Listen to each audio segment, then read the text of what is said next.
You can step into my world, see the way I see it, no matter near or far.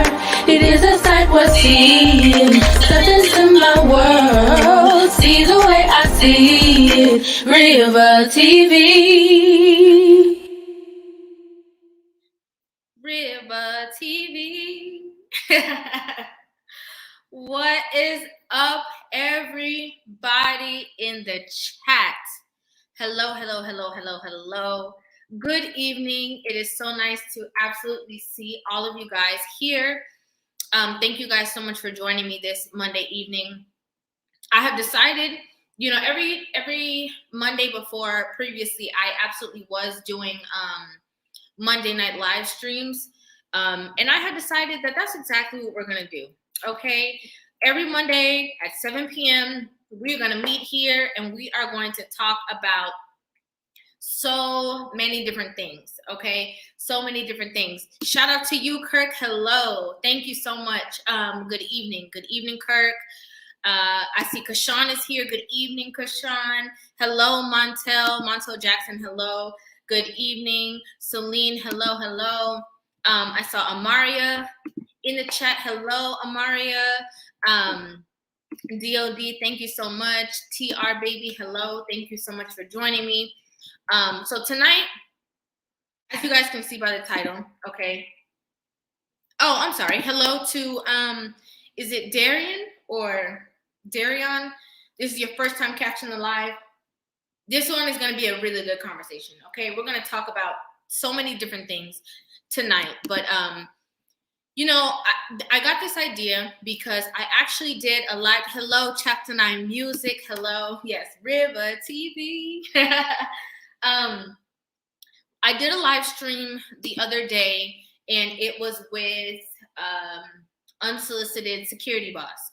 So I don't know if you guys saw. If you did watch my last live stream, she called up and we were talking, and then I actually ended up going over to her channel. And we did a live stream over there, and we were just talking about, continue the conversation. On my channel, we were talking about, 304 culture, and sneaky link culture. And over there on her channel, we were kind of talking about certain things like reputation and stuff like that. So during that conversation, a young man called into the channel, and he was talking about, he was sharing his story about getting married young and stuff like that. And it kind of just led to this topic. Okay, so I really want to touch on this. Now, I don't want anybody to get me wrong. I don't want anybody to get any opinions misconstrued. So when I talk about this, I'm going to make sure that I'm very articulate and I break every single thing that I'm trying to say down so that nobody has, any feelings or wrong thoughts about what it is that I'm trying to say. Before I get into that, though, I just want to say every weekend I do the Ask Me Anything thing on my Instagram. I usually post that on my story, and a lot of people always flood my DM with questions about me and stuff like that. So I saw so many questions, comments, concerns, videos that you guys send me, information that you guys send me in my Instagram DM. So before we get into this live stream, I just wanted to address that first. So I had a portion of people sending me information about quote unquote somebody who was doing similar things that I'm doing, or if I do something on my channel, then you see somebody else doing the same exact thing, replicating a certain situation. That's one aspect of, and the only reason why I'm addressing this is because there was so many DMs about both of these situations. Okay, then I got some information or DMs or messages, whatever, about somebody that you guys feel has been disingenuous with me as well. So I just want to say, listen, when I come on here on YouTube and I'm talking to you guys, I'm coming on here to express myself, to give you guys my opinions, my feedback on various topics, okay? I genuinely feel a connection when I sit in front of this camera and I talk to you guys and I give you guys, like I said, my feedback, my opinions, my reaction to stuff. And, when you have a connection to something and you are doing it genuinely with your heart, with love, you kind of just drown out the noise. So I am not, into the drama. I appreciate, listen, Rivah Gang, y'all go hard for Rivah, okay? Nobody has to tell me anything different. I am well aware of that. I know that. I appreciate that. I genuinely do. But I'm not in this space for drama. I'm not in this space for conflict. I'm not in this space to, try to compete, compare, or anything like that. I'm genuinely just doing me. So with that being said, I appreciate, like I said, all of you guys coming at me and telling me certain things. Trust me, I do. But I just, keep it all positive. I always have, well-wishing for anybody. And I am just authentically doing my thing, right? So that's the only thing I can control is me being genuine and me authentically doing my own thing. Okay, so now that we're done with that, now let's get back to the topic. So I was over there on Security Boss's live stream, and a gentleman come in and we were talking about marriage, and we were talking about, just kind of like that diagram that a lot of people are aligning themselves with. Like, okay, if you are in a relationship for 3 months to 6 months, that should be enough time for you to be married. Okay? Tell me you guys know what I'm talking about. Now, I feel 100% that if you are going off of a standard of a time frame of something as little as 3 to 6 months, 3 months is 12 weeks. Okay? 12 weeks. 6 months would be 24 weeks. So if you're going off of a standard like that, I think the reason in which you are getting married is 100% extremely important. Hello, Patty. Thank you so much for joining. The reason that you're getting married is completely important. It's very important. So if you have two people who, somebody say, hell no, right? If you have two people who are, of a certain age, and they are like, no, like, we want to get married, we want to excel in our relationship. We have, a certain thing that we're trying to fulfill, right? So they're two people, maybe they both have a business, or they're in two great careers, and they're just like, we just want to, create this relationship, have children, build a home, do this, house, picket fence, 3 kids with a dog, and I want to do this. Do you want to do this? Okay, we want to do this. And you get married, that's one thing. Okay, because I think that is more of two people getting into a relationship to fulfill a certain goal, a joint goal that they both have. They both want to complete this situation within their lives, and they were both just looking for the other piece of the puzzle so that they can just keep on living like they were already doing. Okay, so I think that's one different aspect. It doesn't mean that it's going to keep you together for the long haul, but when people get married for other situations and when their mindset is both on the same page, that's a very different situation. Okay, very different. But if we want to talk about being real, okay, if we want to talk about building real connections, if we want to talk about raising children comfortably in the same household, okay, if we want to talk about you being with somebody for the rest of your life, no divorce on the table, okay, there is no, we're not going to be together, we're always going to work it out, you really have to know your counterpart. And sometimes that does not come in 3 months. Sometimes that does not come in 6 months. Okay? I wanted to start there. You can have good intentions. It really doesn't mean it's going to work. But the reason why I want to have this conversation, and another reason why I should say, is because when you think about marriage, you are literally signing a contract, okay?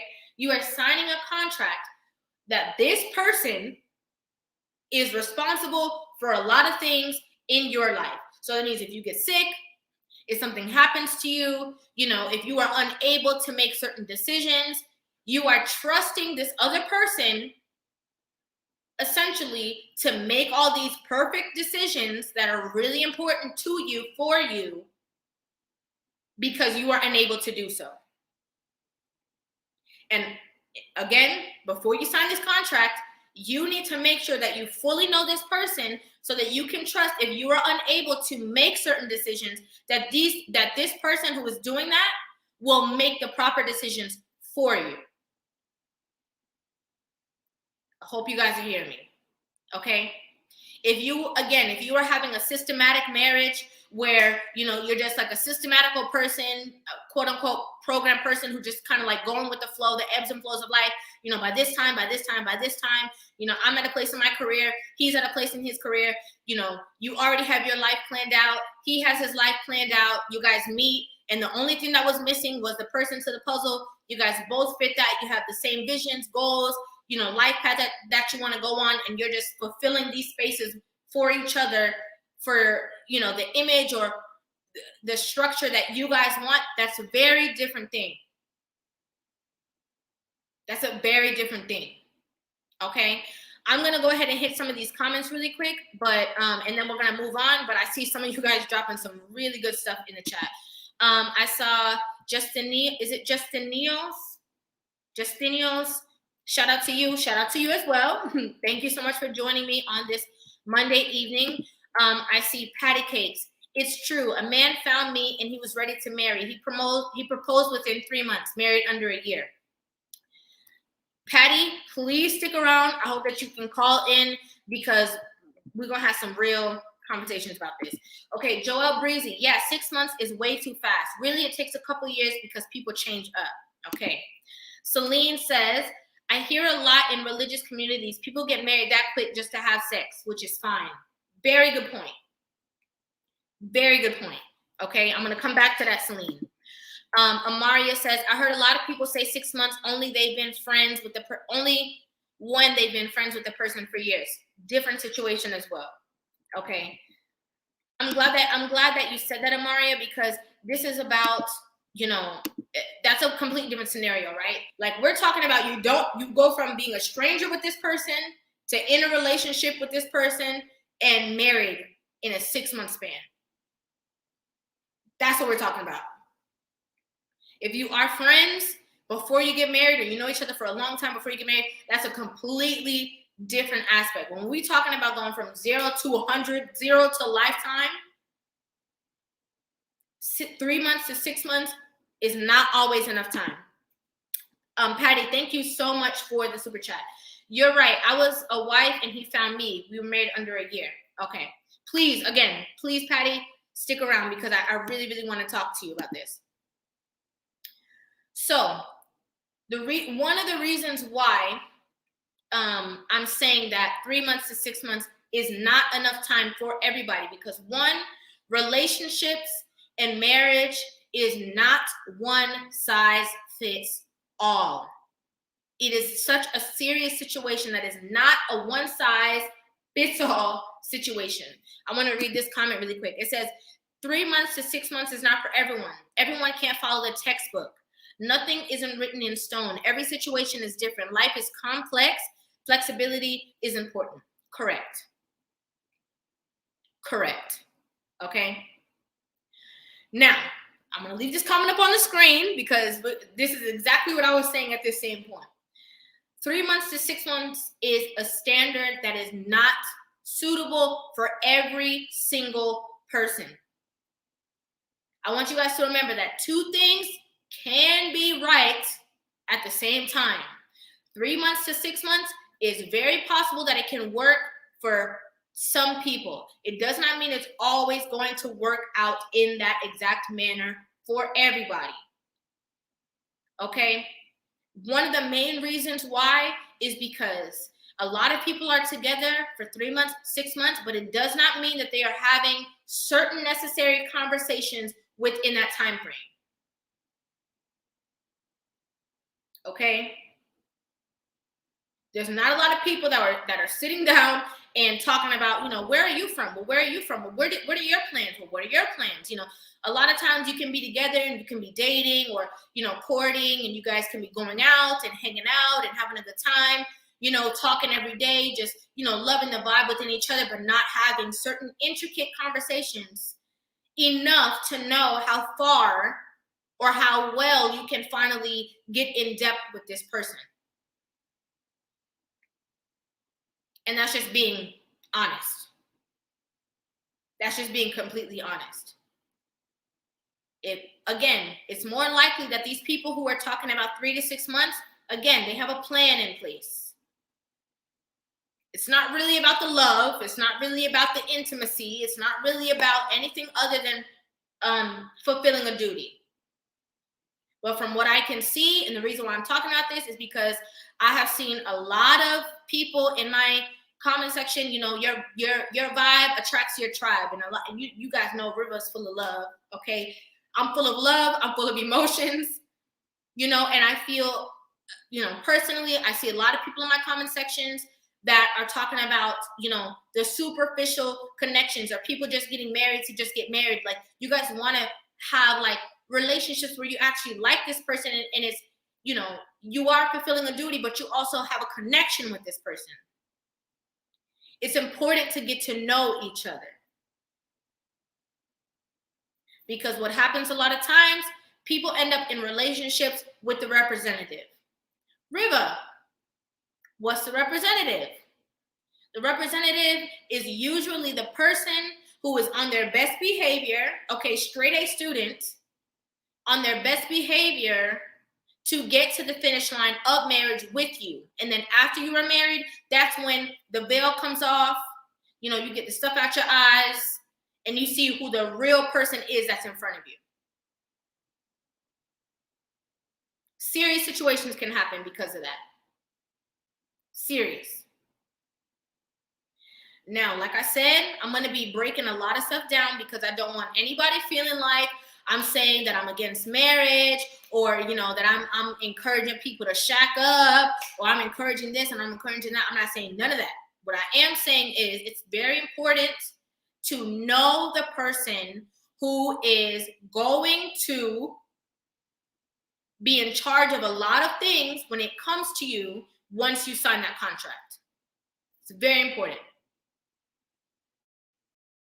Very important. So, like I was saying, when we watched when I did that stream with Security Boss and with the gentleman that called in, and we were talking about this information, one intricate part that happened, right? And I love seeing all these beautiful ladies' names in my chat. Please stick around, because I want you guys to call in and I want us to talk about this a little bit later.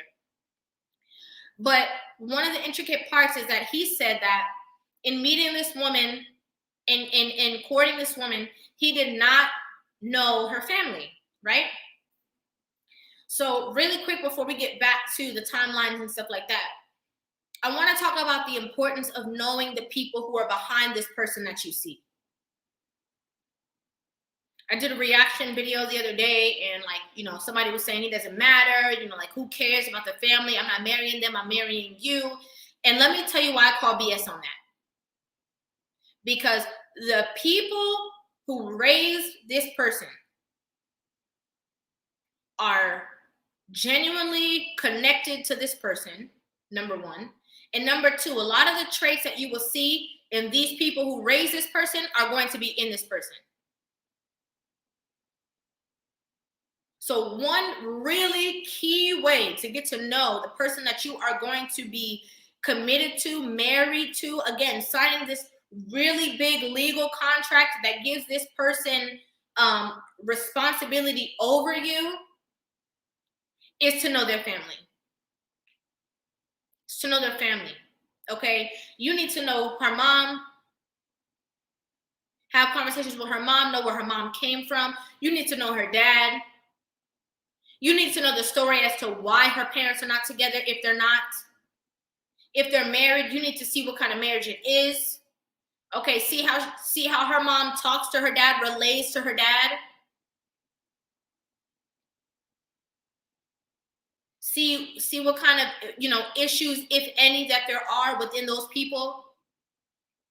Because genetics is a real thing. And maybe you might see something different with your girl that you don't see with her mom and her dad. But if you see some key things that stick out to you that are like, situations, you need to pay attention to those things, because how genetics works, it can skip that person and it can be right in your kid. Your kid can come out and behave in a certain manner, and you need to know where that's coming from. Facts. When you see how that person responds to her mother and her father, when you see how she communicates with them, these things can be very telling, very telling. When you see the respect that she has for the elderly people within her family, or the lack thereof, this is a very telling sign. Very telling sign. Sometimes you can be with a person and you're like, oh my gosh, this person is so great. And, she's perfect. Or, she's fitting all of these things, and she's fitting all of this, and she's feeling all of that. And then you get her around her parents and you're like, oh, I never saw this side of you. Why are you being so rude? Disrespectful. Why are you relaying yourself? Because that's who she really is. Because for you, okay, she's showing her best face because she wants the ring. She knows what she's supposed to do. But in front of them, she can't put that facade up, because they're going to call her out like, girl. You know damn well that's not how you act. It's important. It's very, very important. And there's also another side to the spectrum. Maybe she doesn't have the best relationship with her family, but it's important that you know who these people are. Because you can meet these people and maybe they have ill will, ill intentions, whatever the case is. You need to know that as well. You need to know if she's an exiled child or not as well.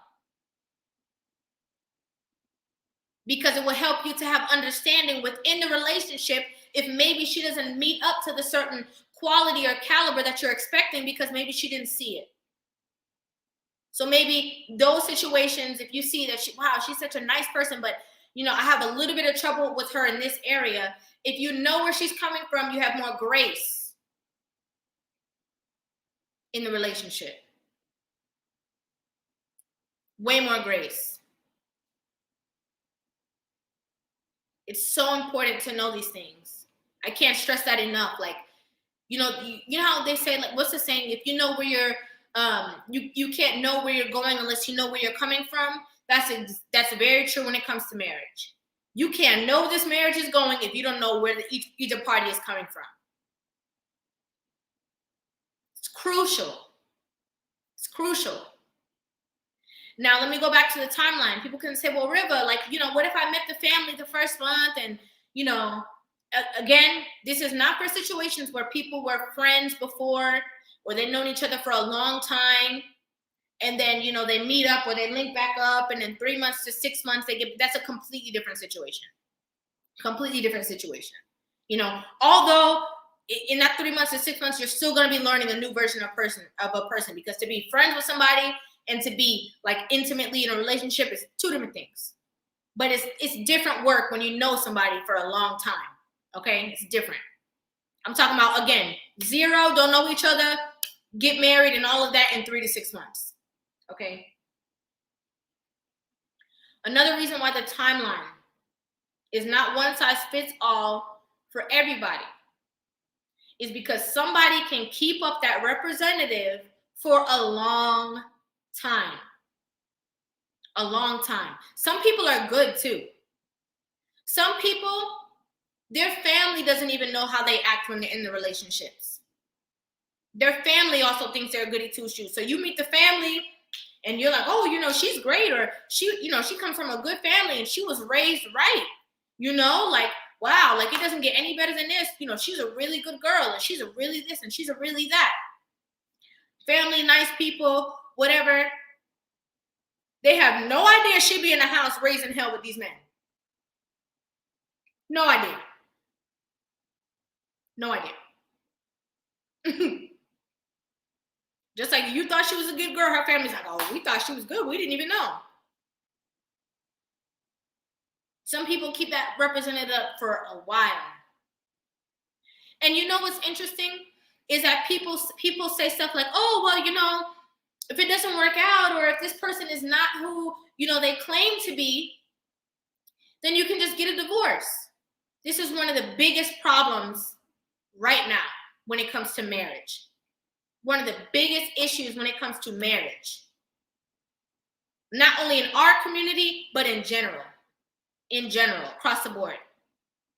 Because if you rush the process just to be married, okay, just to say you have a husband or a wife, so that you're not quote unquote out here, and you either breeze past the telltale signs or you zoom past the telltale signs just to be married, the damage can already be done. Because what if you bring a child in this situation? Now you're repeating the same exact cycle.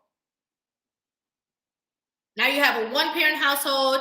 Now you have stuff to divide. Now you got child support. Now you got this. Now you got that. Because you looked over things just for the purpose of being married. Or just for forcing it to work out in a certain time. And now it's hell again. Now you back out here, okay? You back out in the dating world with alimony or child support or both. And I saw somebody put in the comment section, divorce is not cheap. What if y'all got properties together? That's another thing. I understand with people people who want to be married, there's nothing wrong with that, but you have to know this person. You have to know who you're getting involved with, because you can be getting involved with somebody who's just marrying you for a certain time frame so that they can go ahead and take half. Very important. Sometimes you can marry somebody and you marry in all this debt, and you don't even know what the debt is until the divorce. Gotta be honest. It's not a one-size-fits-all glove for everybody. It is not. Time frames. It's not the same thing for everybody. I want to go to these comments. So, what up? This is Scam Likely. What up? Divorce should require a $10,000 fine and 500 hours of community service prior to filing. You know, I think that there should be, I don't know necessarily a $10,000 fine, but I think that there should be something, because whenever you're going to get married, whenever you get the marriage certificate, you have to think about it for 24 hours before they give it to you. I don't know if you guys know that, but you can't just go somewhere and say you want to get married today. No, you need like a period where you have to think about it. And I think that there should be certain requirements in place before it just happens. And I think that the more responsibility that it puts on both people involved, the more people who would genuinely get married for the long haul, to be honest. And also, people wouldn't be so quick to jump into it either. They would have to really want to be in it, which means that if you have two people who genuinely really want to be in it, they're going to work towards that thing. Amaria said, it sucks because I was cool with my stepbrothers and sisters, and still am, but it was so much drama. You see what I'm saying? A lot of toxic stuff that can happen if you don't know that person. Jason, some people are in love with the idea of marriage and not the actual marriage. 100%. I talk about this all the time. Some people are like, oh, I want a husband, I want a wife, I want to do this and I want to do that, and I want to have the wedding. I can't wait to have a wedding where I can invite all my family, my friends, and we can have so much fun. That's going to be so amazing. and have no tools to make the actual marriage work. They have no idea. If they got into arguments before with every other boyfriend, they just broke up with them and kept it pushing. Their longest commitments were maybe 6 months to a year. They don't even know what it takes to withstand the test of time. They don't even know what it takes, because sometimes you go through, moments that you don't like each other, or that you don't like your spouse, because of situations that have happened. Life happens, things happen, people go through things. I know people who've been married for 20 years and they say, yo, for like 2 years, we did not like each other. 2 years, 3 years. And they have to find their way to get out of that space. Some people will run, some people will walk away. And again, my point is, it's not about just trying to hurry up and get people married. It's trying to get people to be committed to each other for lifetimes, to break generational curses, to change what they've seen, to grow children with both parents in the household. Because people are treating marriage like it's dating. I don't know if you guys have realized that. People are treating marriage like it's dating. Oh no, I know, for example, I know a woman, right? And it's not, I don't know her personally, but I know somebody who knows her. And I heard this story. She's been married more than one time, like 4 times. Okay. I don't even know what's going on with her now. She might be married again or divorced again. I have no idea. And it was so foolish. It's so foolish because she said, oh no, I don't sleep with nobody until I get married. So then a man will marry her, and then the relationship doesn't work out, and then they get divorced, and then I'm not going to sleep with no man unless he's my husband. And then they will get married, and then it doesn't work out, and then they will get divorced. What is the difference between that and dating? A lot of people don't take marriage, the commitment, the contract, because it's a legal binding contract, seriously. Oh, well, it didn't work out. We'll just get divorced and I'll just get married again. Oh, well, it didn't work out. No. Because you think you're better because you've been married to somebody than another person just because you signed this contract, but the first sign of drama, you out. Still leaving those children in a broken home.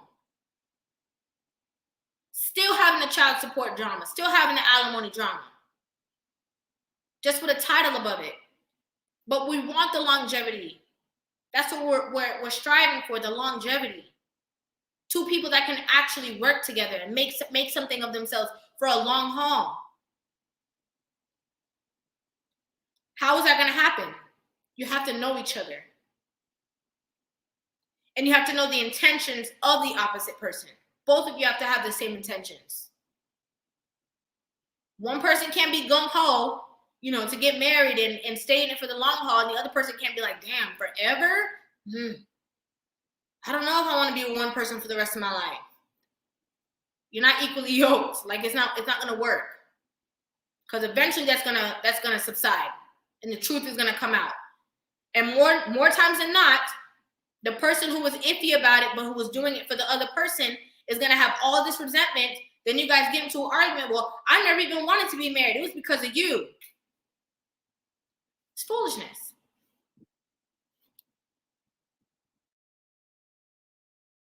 Foolishness. I like this comment. Nothing forced never works. Facts. Oh, this is example. Darian Birch, I love this comment. It says, you don't even get vacation time on your job unless you've been there a year plus. Time frame. Sometimes it takes time. And the reason why I say sometimes it takes time is because sometimes people hide their demons better than others. You can think you have the perfect person.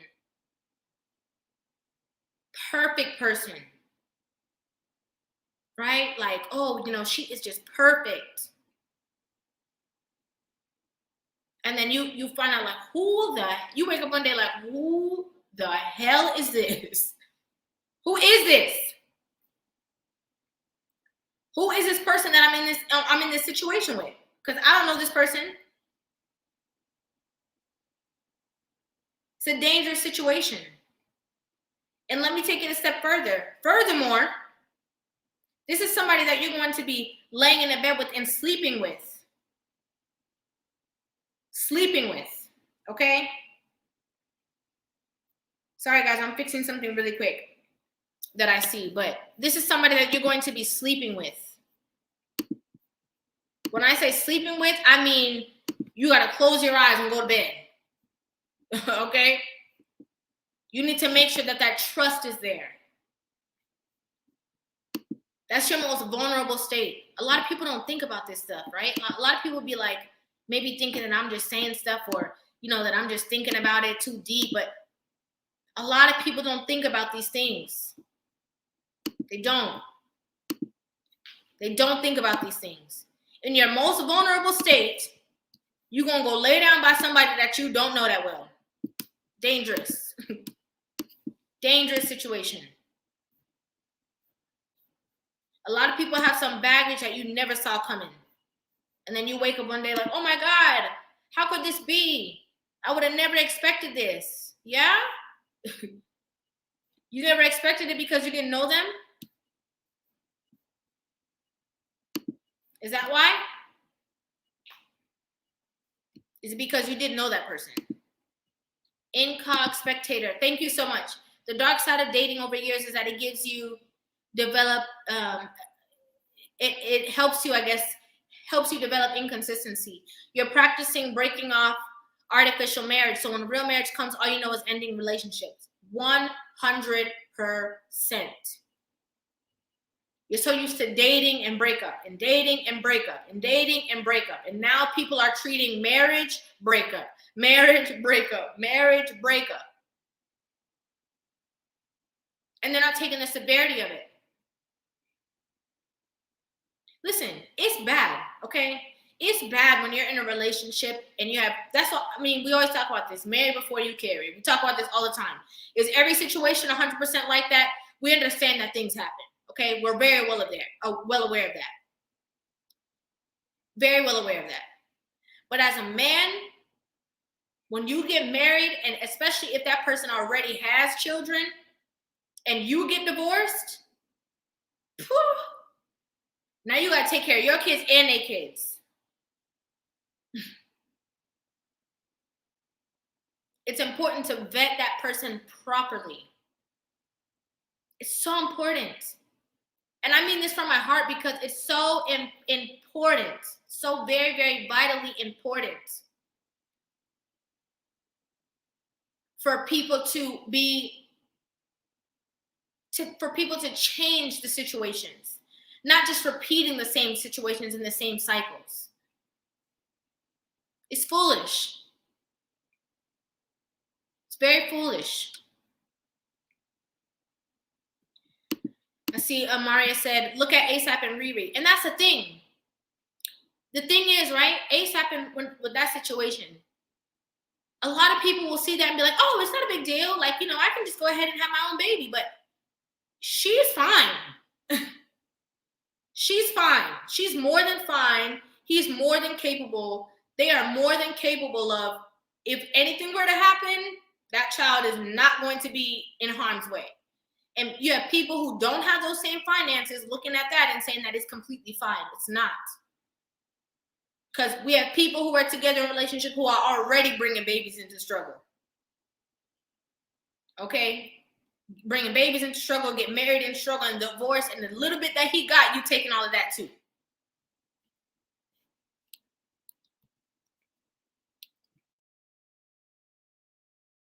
I like this comment. Jason said, I'm only getting married once if I do. That's a good mindset. That's a good mindset, because that's saying that, you know, when we see Jason pop up and he talking about he engaged or he get married, we know that this person is the one. This person is the one that fit that mold. He's not just jumping in something for the sake of it, because he understands the severity of it. It's important. It's important. Thank you so much, Barry. Thank you so much. Eugene. Hello, Eugene. Good evening. It says, this is why close courting is so important. It is getting to see what your potential partner is about. It is about knowing the person, 100%. I like this comment. Chapter 9 said, sleeping with the enemy. Exactly. You have to know each other. You have to know each other. And sometimes it takes a little longer. And the thing is, that's okay. That's okay. I feel like a lot of people feel like if they don't, meet up to every single mark of a time frame, that they're doing it the wrong way. And that's not true at all. Like, that's genuinely not true. What took somebody 6 months, it could take somebody 6 months, they get married and they're divorced in less than a year. It could take you a year and you're married forever.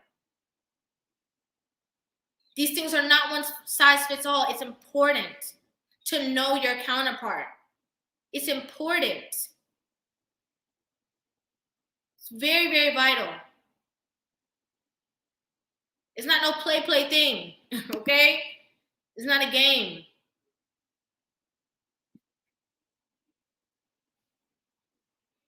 You have people who wake up one day are completely different. You have people, right? And again, this is all depends on what it is. If you're getting married for a certain purpose or a certain duty to fulfill, I always say that marriage of two people who have a purpose together usually lasts. So if you, I'm going to use a random example. So if me and Danny, okay, I'm going to use that for example. If me and Danny are in a relationship, and it's because, Danny is a computer scientist. I don't know. I don't even know if that's a real thing. Just work with me, okay? And so am I. And we want to build this huge computer technology company together.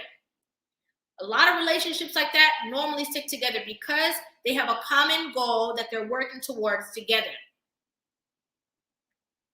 So they have to go for that together.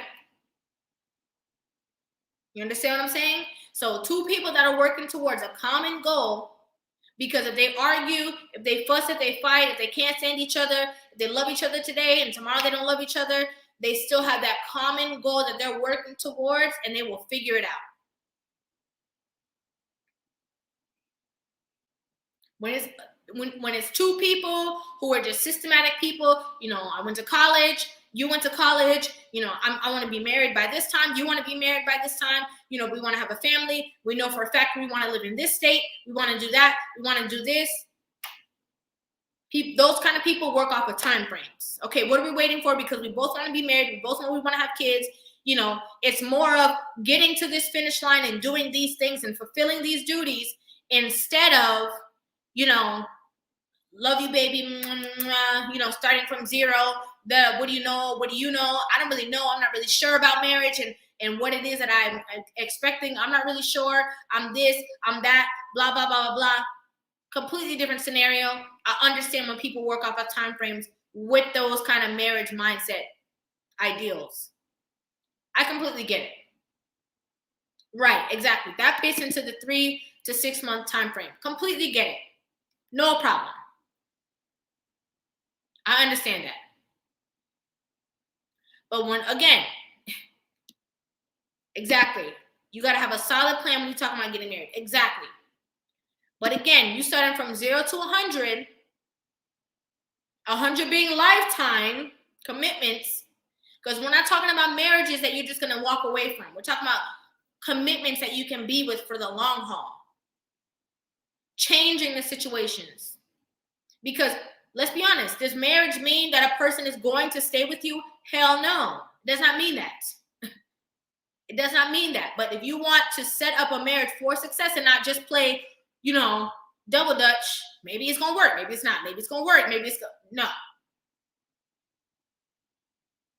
If you want something that's going to change, something that's going to be like when we talk about like our great grandparents or our grandparents and the love that they had, where it's standing the test of time, they was together and they was together. That was it.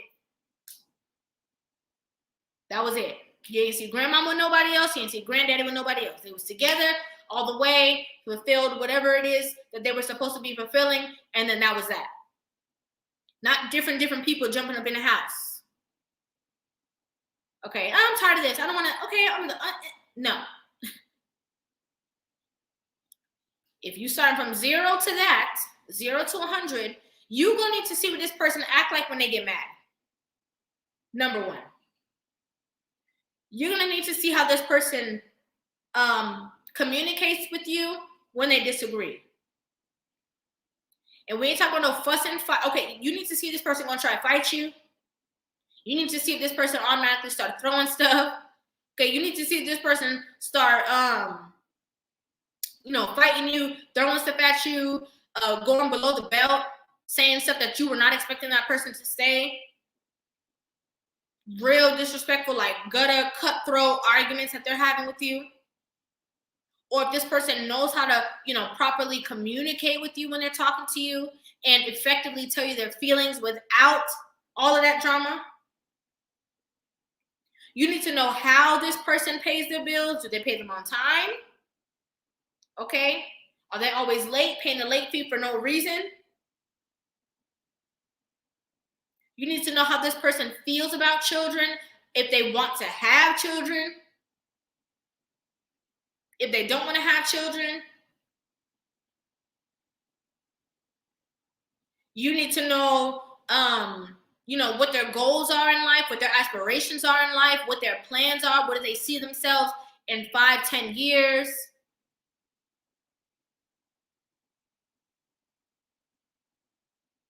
Okay? Just throw some conversations out there. What do you think about this? What do you think about that? What's your ideas on this? You need to know this person deeply. See how this person treats a person that they don't know. When you go out to dinner, see how they treat the waiter. When you go to the grocery store, see how they treat the person that's cashing their groceries. See how they treat somebody in a hotel that's, the janitor. See how they treat people. See if this person is always combative when she's talking to you about her homegirls. Quick to curse them out. Quick to say something about them. Quick to say something about that. Quick to say something about somebody else. See how quick their mouth is about talking about somebody. Because if you're on their bad side or they can't stand you, they're going to be on the phone talking about you too. I saw a comment.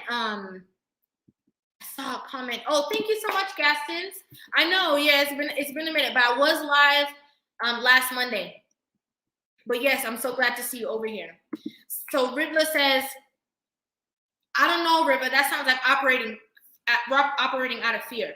Hey, I'm just over here telling you what I feel, my opinions, and what I know to be true. Sometimes 3 to 6 months is not enough time. Is not. Sometimes.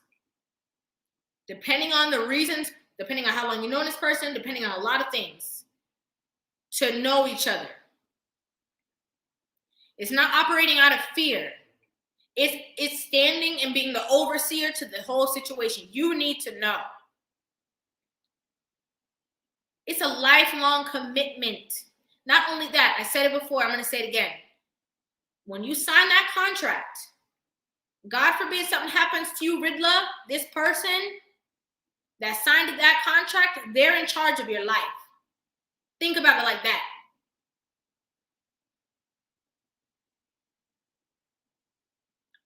Think about that. They're the one that's going to go ahead and, tell the doctor yay or nay. You need to be sure it's somebody that you can trust that has your best interests at heart. It's important. It's very important. It's not fear. It's as a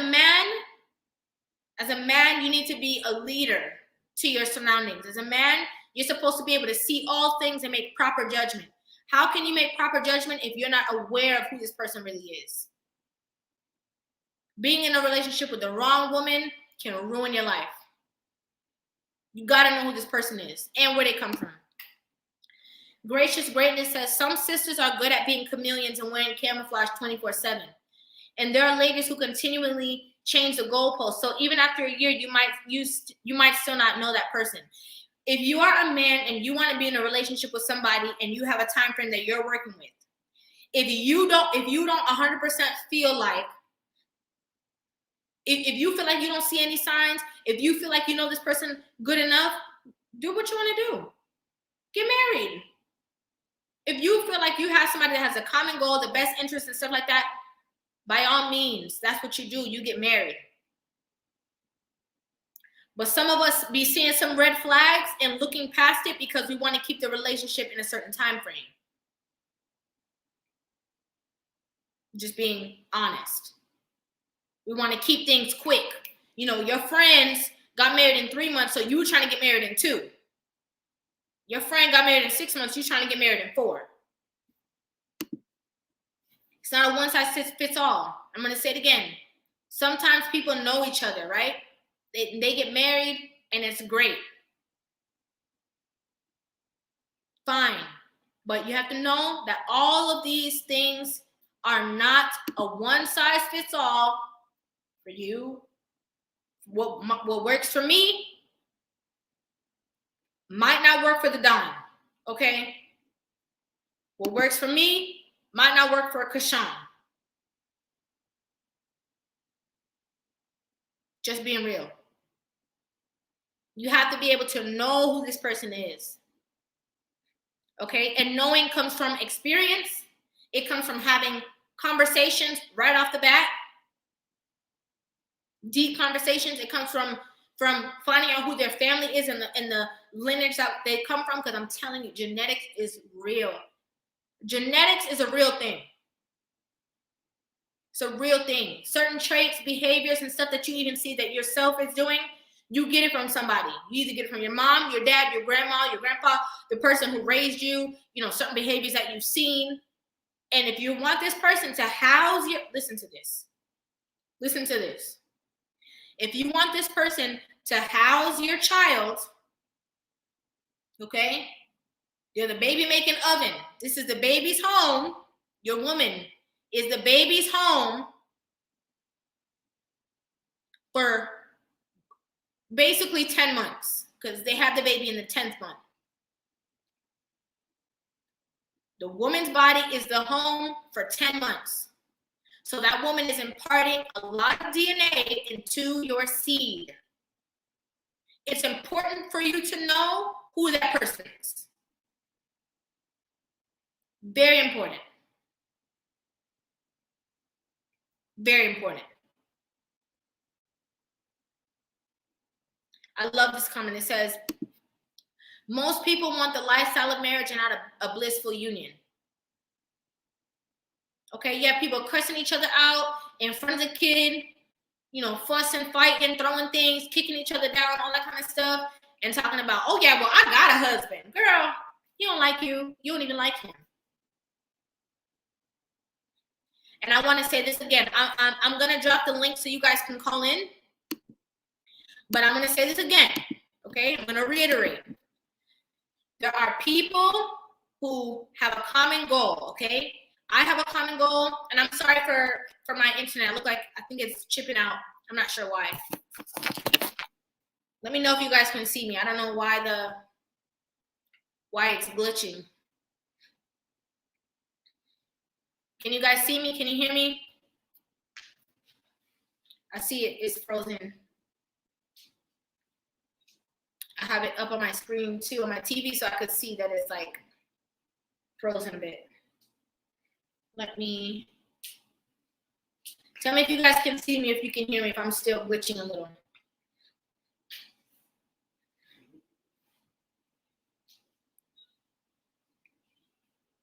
Because I don't see you guys' chat. Okay, put a 1 in the chat if you could. Oh, good. Thank you. It had froze for a little bit. Now I saw that you guys can see me. Is it better? Let me know if it's better.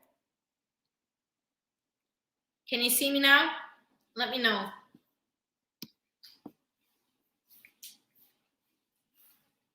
Okay, awesome. All right, thanks. So another thing is, again, what I was saying, 3 to 6 months. If you have people who are working on a common goal, if you have people who are working on, you know, fulfilling a certain purpose, thank you so much, chat. Working on a certain purpose, you know, to be together and all that kind of stuff, that's one thing. That's one thing. 3 to 6 months, they're working on a goal. They're not thinking about none of the extra, stuff. They're not thinking about getting divorced. They're not even worried about that because they know that they're both on a certain path. They're working towards this thing. And, I went to college, he went to college. We did this in a certain time frame. The next step is to get married. Are you on that? I'm on that. Let's do it. Boom. Difference. But when we're talking about, again, you don't know this person from nowhere. Sometimes the person lives far away in a whole different state. And you guys are only, getting together or hanging out, okay, here and there when they're in town. And you're trying to create a lifelong commitment with this person. Different scenario. Gracious greatness. It says, also when discovering your common goals, try to understand each other and try to be able to speak and interpret each other's love languages while trying to just exactly. And this is very important because this is about being invested in that other person. Marriage is 100% about trying to please that other person and trying to make that other person's life better and them doing the same for you. So I completely agree with that. Harrison said, whoa, I missed 54 minutes of this, man. I know, but you can definitely catch the replay. Somebody said it's a little glitch. Is it better now? Let me know if it's better now. Let me know. I don't want to be up here dropping a link and you guys can't see me. Let me drop it again. It's very important to know each other, guys. And the reason why I'm talking about this is because, like I said, it's not just about getting people to the finish line of, oh yeah, just getting marriage. That's where the work begins. That's where the real connection and the real, conversations of how to get through certain things. That's where it begins. It's better now. Okay, thank you. Thank you so much. That's where the real stuff begins. That's where the real conversations begin. That's where you really know somebody. For real, for real. It's not about, getting to know somebody in the process. That's one thing. That's one thing. But like when you're really connected and building with somebody, there's still things that we have to talk about. There's still situations that happen once you are married that you got to work through or level up from or elevate to, Those things are very important as well. Very important. But I wouldn't be myself. I wouldn't be your girl Rivah if I didn't come on here and I didn't talk to you guys and tell you guys what I know to be actual and factual, what I know to be truth. Which is that it's not a one-size-fits-all situation. It's definitely not. You can't look at somebody else's life. Somebody says, I can see you, but what's going on? I am not out in no bush nowhere, okay? I don't know why. I don't know. Everybody said that my internet is better. I don't know why. I don't know why that you're saying it's glitching. But this is internet, it's technology. Sometimes it happens. Everything is not always going to be perfect. I'm trying my best. Okay? Try my best. But I'm just being honest with you guys. Some people watch somebody else's life or watch other people's life and, and let me be real with you guys. Let me be candid with you guys, okay?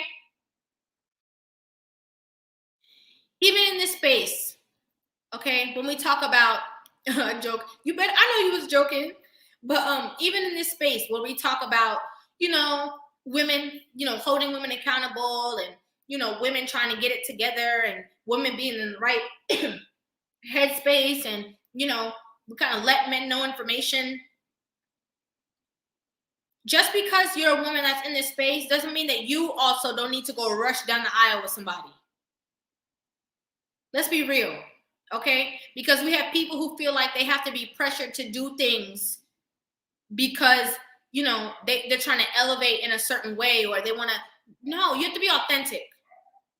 It's important to be authentic. It's important to realize where you are in a space. Some women are with a man in the relationship and they're pressuring that man to get married in 6 months. And he knows you're not ready. He's like, you need to work on this. We got into an argument. You cussed me out. We need to work on that.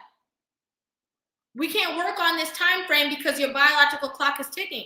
You're not ready. You're not ready. You're not mature enough. But I'm willing to work with you. A lot of women walk away from relationships with a really good man because he's not working on her time frame. Well, don't you think if he's not working on your time frame, that is a very telltale sign that you're already trying to run the marriage? Sometimes you have to learn how to chill and trust the leadership of this man that you're saying that you want to be your husband. If you can't trust this man's leadership, don't go up in here causing no drama. Don't go stressing this man out for no reason at all. Very, very important. Major, major key. You have to have trust between each other. You have to know who you're dealing with. You have to know who you're getting into a relationship with. Again, sometimes you're not ready to be married, to be somebody's wife. You talking about you don't want to cook and clean, but you want to get married in 6 months. What are you talking about? Every time you come over, the house junky. Just being real. Just being real. Hello, Edward. Good evening. Hey, good evening. How are you? I'm good. How are you? I'm doing well. Everything's good. I love when you call up, Edward. Telling I me. appreciate you. Thank you. I always appreciate whatever it is that you have to say. So I'm all for it. Thank you. Thank you. So I'm listening to what you have to say. It's real. You know, again, we have the idea of what we want. We have the Instagram, TikTok, marriage life. You know, the doing the matching dances. But we don't see when the camera's off. You know, we don't see when we have to actually do the real stuff. You know, it reminds me of when people have children, they have new babies, and we want to the babies, but we don't want to help stay up all night and change the diapers. Right. So right. we talk enough about the marriage in the terms of the fantasy or the happy parts, but not the change the diaper parts. That's in my opinion. Great analogy. Great analogy, right? You see somebody that has a baby and you're like, oh my gosh, this baby is cute. Then you smell the baby and you're like, oh, hold up, your baby pooped. Yeah. Somebody come get this baby and change his diaper. It's not my child. Same thing about marriage, right? Like they're like, oh, I really want to be married, or I want to have a wedding day and I want to invite everybody. That's going to be so much fun. And the minute that they get home, they're like, wife? Oh yeah, I guess you did marry me, but I don't want to cook and clean. I don't want to submit to you. I don't want to listen to anything you have to say. I just wanted to have a ring on my finger so I can go show off to my friends. Yeah. that's the part, isn't it? That's the thing. So yeah, that's the unfortunate part. Hello, Kashan. Hey, how's everybody What's doing? Up, bro? What's going on, bro? Yeah, this is a very, very important conversation to have. It's very needed right now because a lot of people don't even understand what marriage is outside of what they've seen in movies, on TV, on whatever they saw in their homes. Right. And it's a lot more than that. And we're not taught what it actually is. Mm-hmm. What would you say that marriage actually is?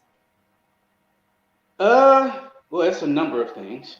I'm not going to pretend like I know I have all the answers because I don't.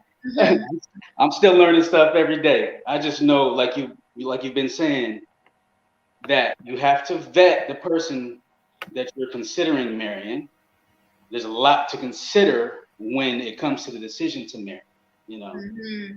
And people don't always take the time to consider everything that marriage entails. And that's where marriages start to slide and fall off because one, they didn't consider everything. Two, they didn't get to know the person that they decided to make this decision with. And it's taken their life in a place they didn't expect to go because they didn't do the right work to make the marriage work properly. Exactly. I want to read this comment. It says, man, I know somebody who got married to a chick who would avoid the responsibility of her marriage. Can we talk about that? Because that's 100%. Mm-hmm. Like, people get married, and the fact that they have to, you know, abide by a certain time frame because it's a respectable thing to respect your spouse and respect your you know, household and stuff like that. They have conflict. They try to act like they working late. You know, they're doing all this stuff to get out of marriage, but it's like, isn't this what you wanted?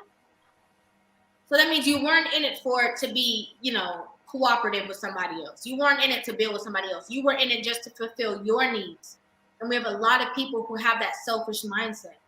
They get into marriage for themselves, just for their own validation. Like, woof, okay, I'm 30, I'm married, made it. Now nobody can talk about me. My. And it's like, you're putting this person in this box of marriage for only your benefit. And then when it doesn't benefit you, you don't want to play on the marriage part of it. Absolutely. That's the problem right there. People doing things because of what other people say and not because that's what they want to do or that's what they need to do, but it's because somebody else said, oh, if you're not married by this age and this era, then you're irrelevant, you're not right, you're this, you're that. And that's not necessarily the case. Right. And I want to talk about something too.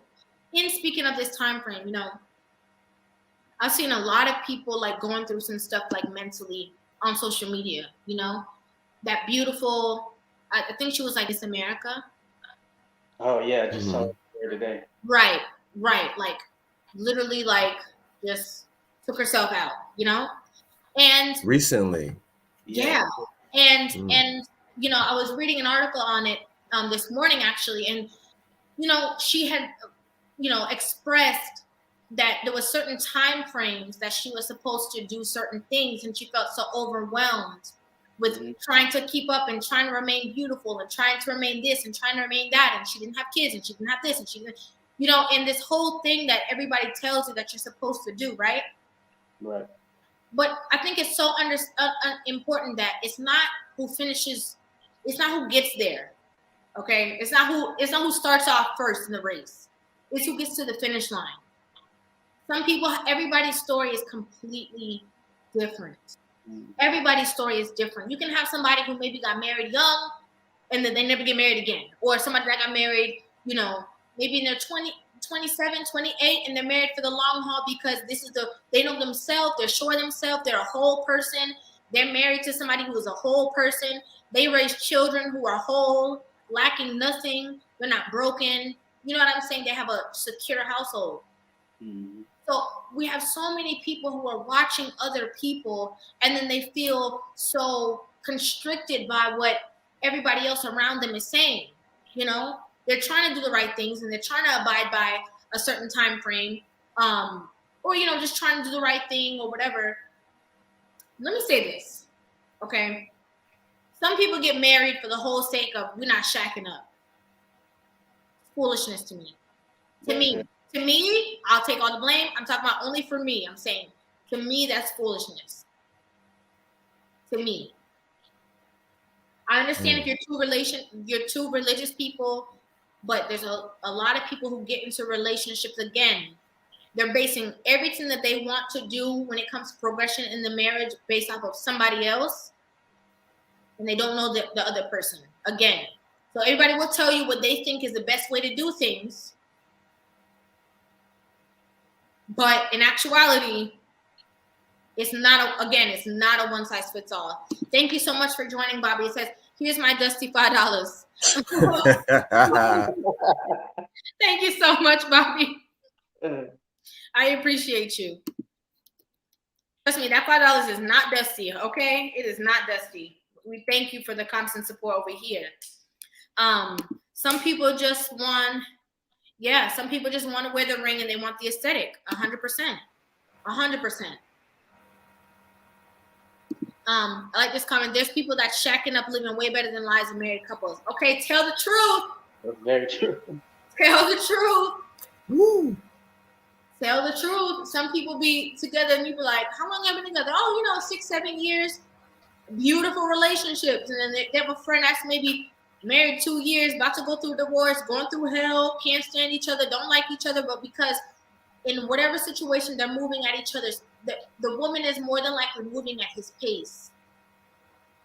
Because a lot of women, again, because of biological clock, because of this, because of that, listen, if you're in a relationship with this man and you want to get married in 3 months and he don't do, okay, it's better you move on than pressure this man to fulfill something, because you're going to be pressuring him throughout the whole marriage. That's a great example of how you're going to be within the marriage.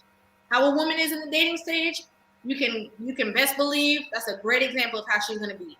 What you guys argue in the beginning of her trying to be controlling, I guarantee she's going to be controlling you the whole time. Red flag.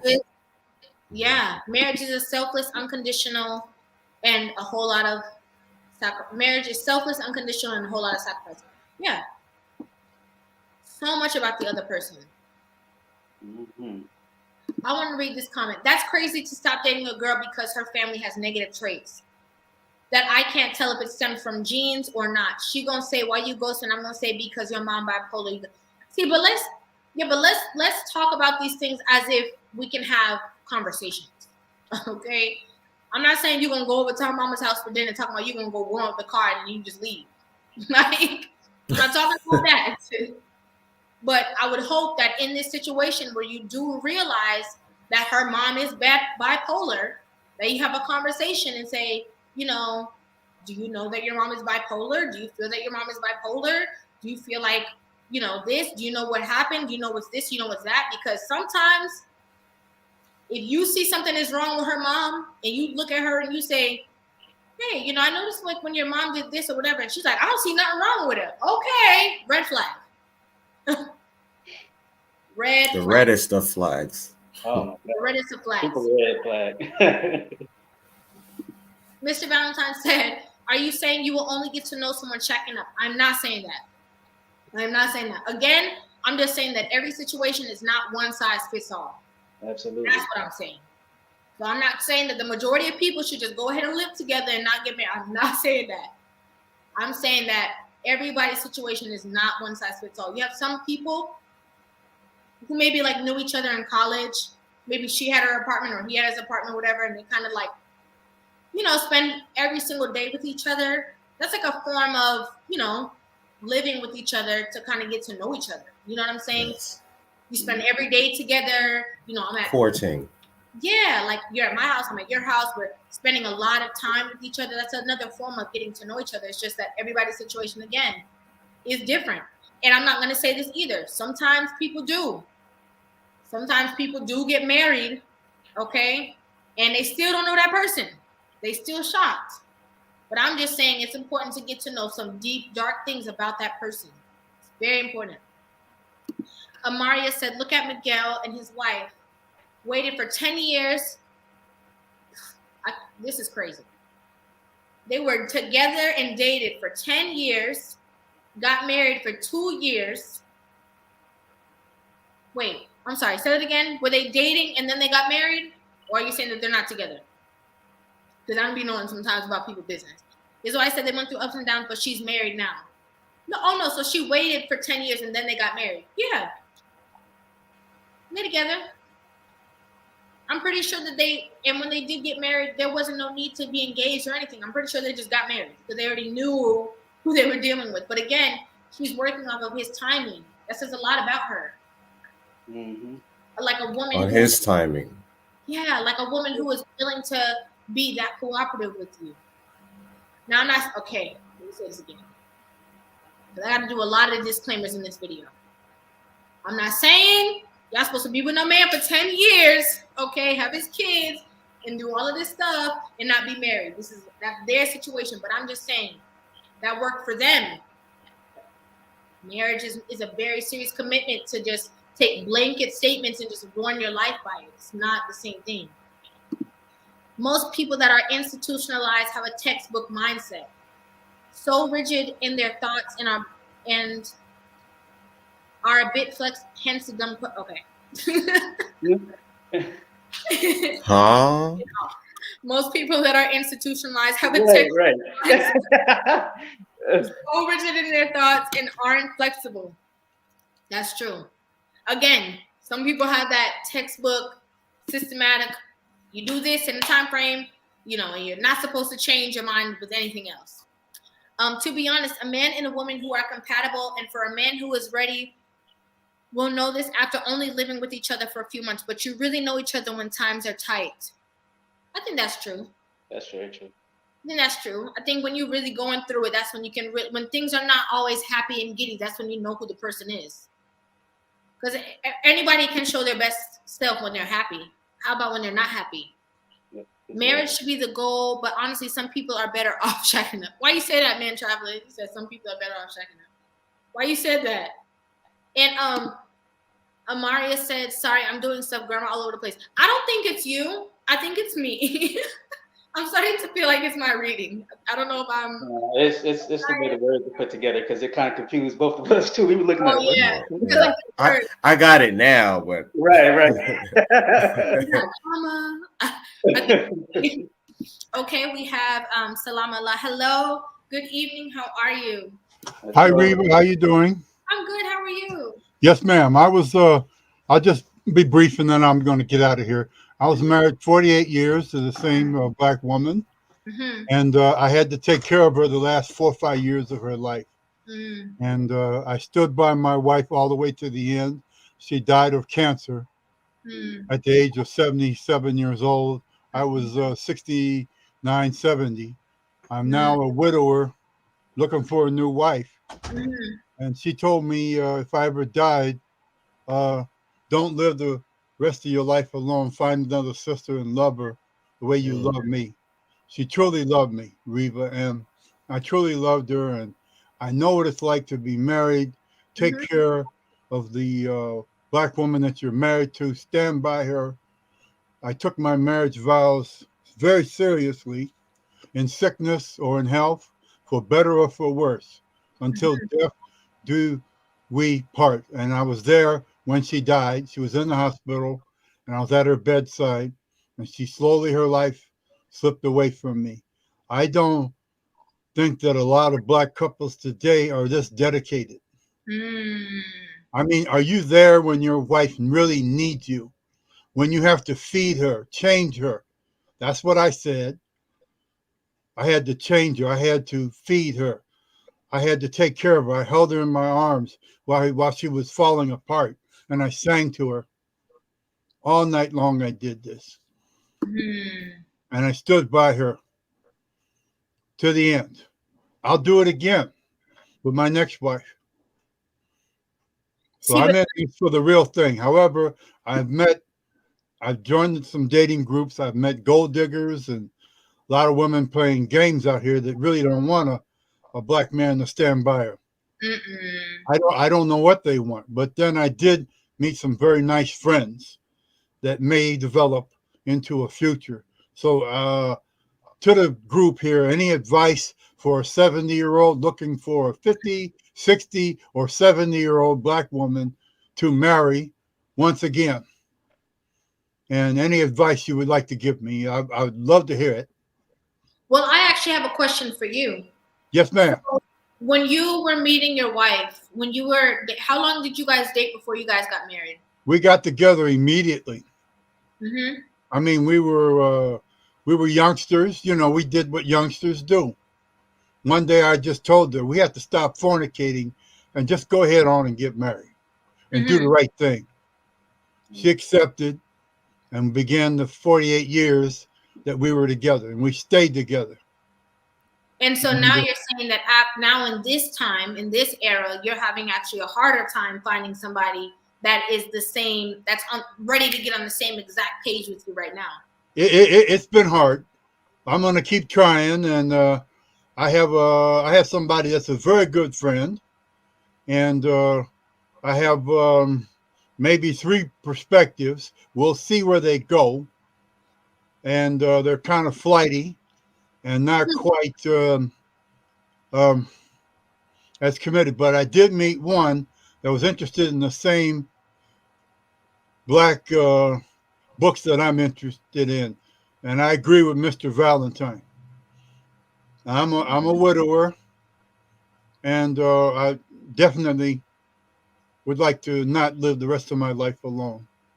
Rivah, thank you for this excellent format that you're having. This is very wonderful. Thank you I so really much. appreciate this. Thank you so much. And I appreciate you for coming on. Thank you so much. Thank you. I think that's a really big part of marriage that people don't talk about. And this is one of the things in the stream that I was talking about before, that, you know, when people sign that contract, I don't think people realize the severity of it.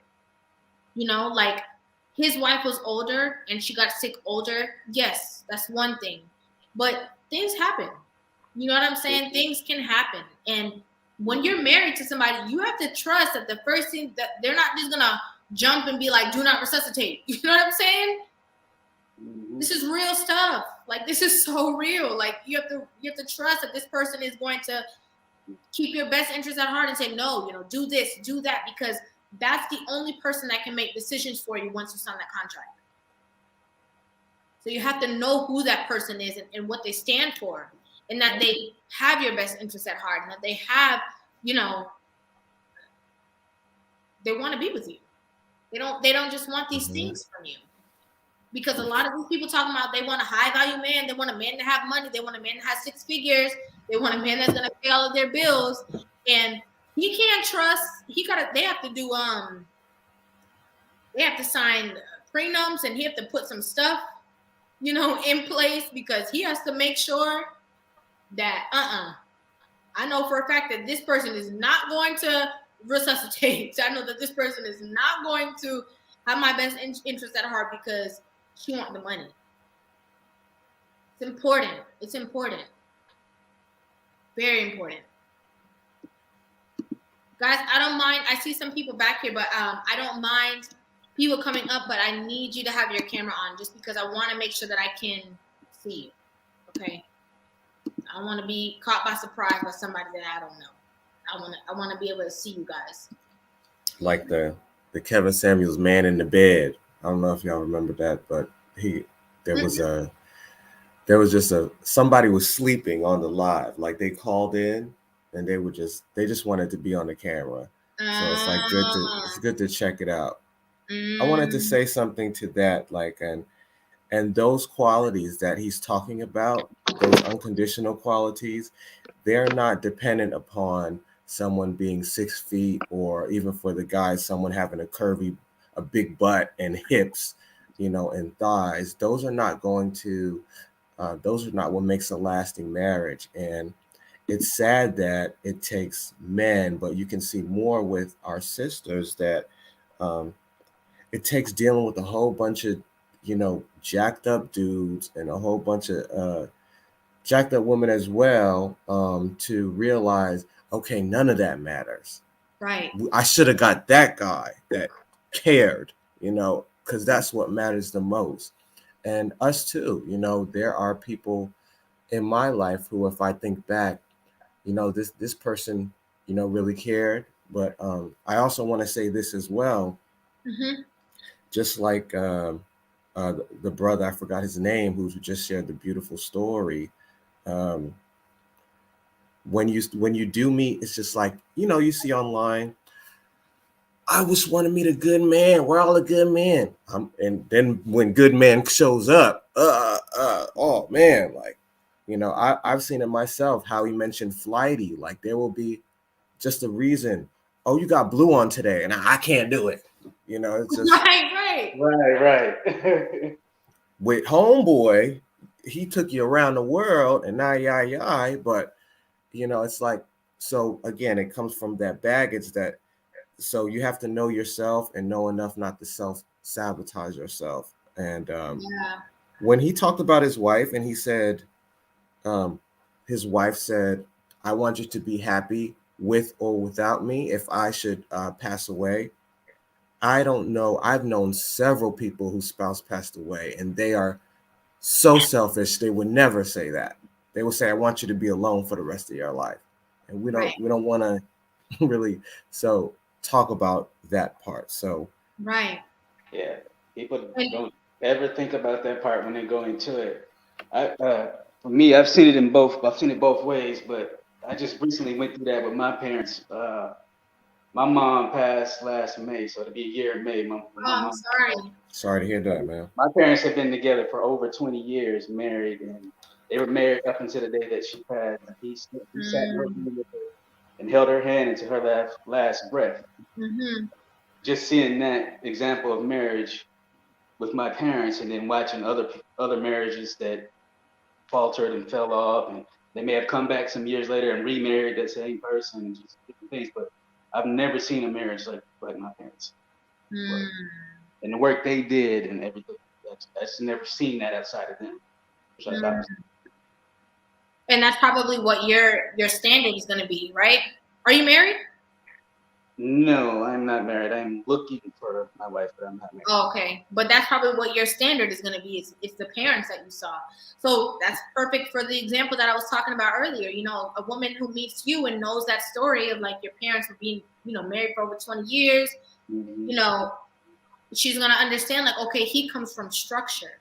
Because I have these conversations when it comes to marriage, and I'm speaking from the perspective of like, protecting my brothers out there and protecting the men, but it's mainly because when a marriage goes bad, it's the man that has a lot more to lose than the woman. That's true. So I'm always gonna talk, I have a balanced argument, but I'm talking about, who it's going to affect more. And also I have a lot of men who, because this can be very misconstrued. There's a lot of men who say that they don't want to get married anymore, right? They talk about they don't want to get married anymore. They don't want to take that because it's too much. Marriage is such a beautiful thing. When he's talking about him and his wife, and, that's an unconditional love that she had for him to say that, that to say that she wants him to be happy. That's putting, him above herself, which is so vital. It's very, very important, However, a lot of these relationships that we see now are very about what can you do for me financially, What can you do? Can you fly me out? Can you buy me a bag? Can you buy me the shoes? Can you make me look good on social media? On Valentine's Day, can you make the flowers, cover the whole floor so that I can have something to post and we can go viral? Right. And we know that, and men know that when we're talking to you, I think I used to always say, men's biggest problem is we think women are stupid, and women's biggest problem is they think we're stupid. We're a lot smarter than we think that we are. So if I know, especially, I work hard, I'm sure Kashawn works hard, we're not wasting our time, so when you come, we're gonna know if you're just trying to get something from us. And if you I always say, if you want to treat me like this, I'm gonna treat you like that. So if you're doing that behavior, if you're acting like a gold digger, then I'm gonna treat you like one, so you can't have both. And I think it comes with, like how you said, with a solid marriage, like your parents, Kashawn, you saw that. Some people saw nothing, so they're trying to like create it from social media. However, it's not real. And I wanted to share this last point about how men. I'm not sure if you, well, Rivah, I'm not sure if you know this, but I think you do know it. But I just want to break it down to why, how men may get into marriages that they don't want to be in, or relationships. So, so say, I meet a young woman, I go on a date or whatever, and we're getting to know each other, and she's awesome. She's so attractive. Oh man. And then she invites me to her house, and she's she's wearing, you know, some lingerie, maybe some Fenty or something. The house is smelling all good, and it's, oh man. And Okay, then picture. yes, we get to the bedroom, 1,000 thread count Egyptian cotton on the bed, and then we get there, and she's looking good, and she's like,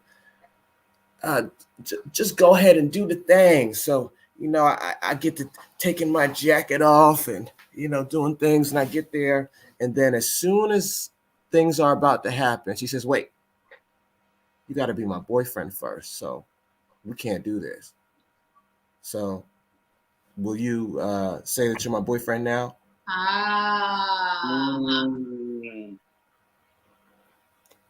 And Gotcha. most dudes say, oh yeah, I love you, you know, I want to spend the rest of my, and that's when she believes that, because maybe she knew that was the only way that he would say that. So and it's on him because he didn't mean that, but it's also, she led him to a point where it's not that he's not responsible for his own actions, because he definitely is, but it's like, what was he was just gonna leave? Like, you made him, you know, do all this work, put all this work in, wait to this, and then hit him with the, you know, bait and switch, as they call it. Bait and switch. And I also want to say something really quick, just to that point that you just made. That's so true. And I think that it's easier for a man who has more experience with women to immediately find out who a woman is and what she's about, because he can kind of attach that energy that she's bringing to maybe someone he's dealt with before, or certain signs that he's quicker to see because he's kind of been there, done that, you know? Hey, Bobby. What's up, Bobby? Can y'all hear me now? Yes. Mm-hmm. Okay, there you go. I said my internet should be working. I just want to jump in real quick. I missed the first part, like last time too. But if nobody said it already, the thing is, at the end of the day, something that women in general, I think, need to really understand: if you are with the type of man that you say that you want to be with, and you keep continuously showing that you're not listening, you're not, you know, showing improving and things like this, you cannot be shocked if that man chooses to leave. Like, if y'all don't, you know, if y'all don't have any children or nothing like this, you know, that thing is, a lot as men, a lot of us as men, a lot of us either get guilt tripped into staying, or a lot of us, you know, we look at things more from a problem solving standpoint, whether it's a relationship or careers, you know, whatever it is that we're doing in our life. We look at, okay, how do I get from point A to point B? So I think a lot of times with us, it's like, why should I leave when, you know, I've, you know, invested all of this time and all of this work. I think this is another reason why we see a lot of times in divorces where it's usually women divorcing outside of the court systems and everything like that. You know, a lot of these men will stay, and then the woman thinks that, oh, okay, well, he's still here, so I'm just going to keep continuing to be the way it was before. And it's like, no, at some point, if this man is that type of man that you say you want to be with, guess what? That means he qualifies for other women. He hits all those checklists for other women. So why would he stay with you? There you go. Yeah. You know, so I completely agree with that. And I think that I want to shout out to Sandra Faye. Hello. Shout out to Sandra. Shout out to you. So nice to see you. I need your Instagram, okay? Because we need to talk. Anyway, that's so true. And what you just said is so true on so many different levels, because a lot of women will see that man there, like you said, and think that they have nothing to work on, nothing to change, and they're not getting the results that they even want from the man because they are behaving in a certain way. But because they see him, you know, he said, if you do this one more time, it's over. I'm leaving, okay? And she did it one more time, and then she comes home and she sees him there every day because technically he really just has nowhere to go. She's like, oh, well, yeah, you know, I'm married and we fine and we this. But eventually that gets old, okay? They start arguing, they start disagreeing more, they start doing this, they start doing that. she's gonna file because she's not getting what she wanted out of the marriage. But it's her. It's because of what she initiated, and a lot of women don't have the ability to even make that assumption. Okay, they just think it's the man. Well, it got to be his fault. It's like, no, he's not doing anything wrong. You're just comparing him every day to somebody on the internet. If it's not Russell, okay, it's somebody else. It's somebody else. It's somebody else. And then you talking about, well, I just don't understand. Marriage is supposed to be a partnership. He's supposed to be working with me. It's like, honey, it's you that's the problem. It's definitely you. And this is why I said it's so vital that a man knows the person. You can't just be working on 3 month, 6 month time frames. It's not always going to be that way. It's not always. You might find a really nice girl that is maybe beautiful, she has some aspect, but she might have a little riff of something that you guys have to work on so you guys can be compatible. And you working with her, trying to mold this person into the person that you want her to be, might take a little bit longer. And that's okay. That's completely fine. And I say that for so many reasons, because I think that we need that grace with each other, because a lot of people are just now learning these things. A lot of people are just freshly having certain conversations. A lot of women are just freshly like, oh, submissive? Oh, wait, don't argue with him? Oh, don't emasculate him? I didn't know. That's the only thing I seen my mama do, or my grandma do, or my auntie do. I didn't know that this is how I'm supposed to be respectful to a man. I had no idea. So I think we need that grace within each other. And sometimes you can see a woman who maybe has like some issues. Sometimes you don't have to be so quick to throw it away. See, you know what I'm saying? I'm not saying that we all have all the time in the world. I'm not saying that. But I'm just saying sometimes good things can come and pass you by because you're so focused on what everybody else is saying. 3 months, 6 months, this, that, oh, well, she's not this, or she's not that. Maybe if you met her family, you realize that she has some issues, or maybe you realize it's something that you can't work with, but you have to know who this person is. Mm-hmm. That's just not everybody's ready for that. I think sometimes, I've met people, I've been on, Tinder or other apps like that. And I met so many people who say they're looking for something serious. So, but what they might not know, some of the young ladies, is that when you're dealing with a real man, high value or not, he's going to want to know who you dealt with before and your experiences before. And you might not want to talk about those things that happen, that have affected you. But those are some things he has to know. So when you flip out on him for doing something, because the other guy did he might have done something that led to something crazy, he needs to know, your triggers. We don't talk about our triggers. We don't even talk about what we like romantically. We want someone to figure it out. So, and then get mad when they don't. So it's like you have to give your spouse or someone you're courting the opportunity to do right by you, not give them not put up more walls. I think our sisters have a habit of putting up more walls when they meet someone that they like or someone who likes them. Act even more hard to get when you're trying to meet someone. So if I'm a high value man, let's say, and I got 20 women, I'm going to the one who's not ignoring me, and there you go. And then, and yes, ladies, you are way prettier than her, but that's not what he was in it for, so. Looks ain't everything. Thinking like a grown man instead of a high school boy. That's the thing. If they're used to dealing with people with a high school mindset, they don't understand. Oh, why is he with her when I look better? Yeah, you look better, but are you a better wife? Oops. Right. There you go. Right. Look better, but your attitude stinks. Right. But it's the same women say, why are these men sexually objectify us? Why do they only care about looks? Okay, cool. That I'm with you. We shouldn't just care about your looks. So when we say, what do you bring to the table? We're asking about your attitude, your family values, your mindset. Who do you surround yourself with? Like, what do you consume mentally and physically? Like, we start wondering about that. Then it's like, oh, why is he asking all these questions? All right. You know what what I've heard before? They say it's not an interview. What you talking about? So, Yes, you it is. bestie? Yes, It it is is. an issue. Okay. Now I'm bestie. Okay. It may I not mean, be for you, but it is for me. I'm looking for my wife. I'm not looking to Right. break. And right. serious As men, it is an interview.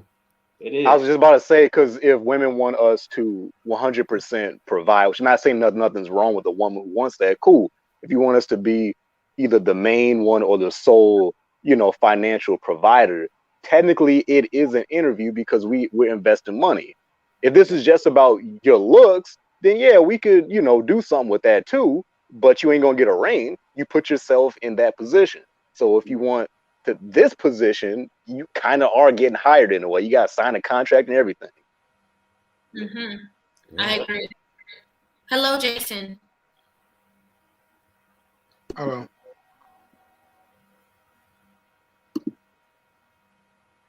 What's up, Jason? I think you hit the mute button. Is it? Say maybe it was delayed or something. Can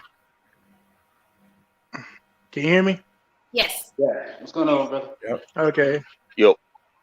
Like I said, marriage is not one size fits all, It's like you gotta take the good with the bad.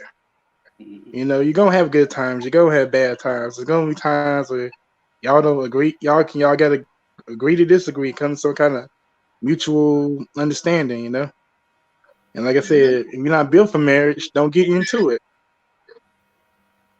And that's something that a lot of people And do. that's my opinions about it. Yep. Rush into it. After that, they divorce in 6 months? Mm-hmm. If that. Some divorce quicker. Yeah. I agree. I think what happens is people don't take that alone time in between relationships to work on themselves and get to know themselves so that they are ready for the right relationship, so they are ready for marriage, and they jump into it not having dropped baggage. Now they're carrying all this heavy baggage into this relationship, and all they can think about is this last relationship and the hurt and pain they went through in this last relationship. And they're dealing with somebody that's completely different, that's not saying or doing any other things this other person did, but they can't let it go because they haven't done the time and the work to heal in between. I agree with that. And again, knowing the other person is important, but I mean, firstly, the most important thing is to know yourself too. You have to know yourself because you have to know what faults you have, if any, and adjust those or work with those, and also know what you are capable of doing. Because sometimes you can get into a situation with a person and they maybe push you or annoy you or argue with you, fight with you, but you have to know what you're going to do. You have to know what it is that you're capable of in certain situations as well. So I think that's a really, really big thing also. You have to know what kind of relationship you want to be in, what kind of marriage it is, what does marriage look like for you, and the other person needs to know that as well. You have to like compare notes, right? Like, what does it look like for you? Well, let's see what it looks like for me. Does it look similar? Okay, that's great. If it doesn't work similar, is it something that we can bend on?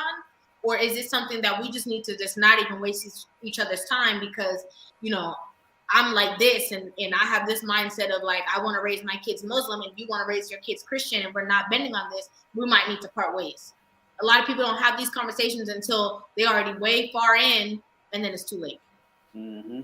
Already invested. You put too much in. I think when you said, we were talking earlier, I think that's why some people have the babies early before the marriage. They say, I got the kids, so I have several family members, who they would leave, but they had to. They said their fathers. They say, I don't want to leave my children. I can't leave them. Right. I hate her. We're not intimate anymore. We don't talk, but I don't want to leave my kids here because she's gonna put me on child support. I'm probably never gonna see them. So, Yep. and again, and it's partly on him because he saw she was looking good, and but again, like they never made it clear. I want this and I want that, and it takes work. I know for me, my parents were never married, but I read a lot of books and did a lot of work to know myself and know others, and how you said, you have experience with women, so you know what to ask, what to do. And you asked a question earlier, um, some things to look for in a good marriage. I would say that it's quote unquote boring. It's supposed to be peaceful and Structured. understand Right. rules, There you go. you know.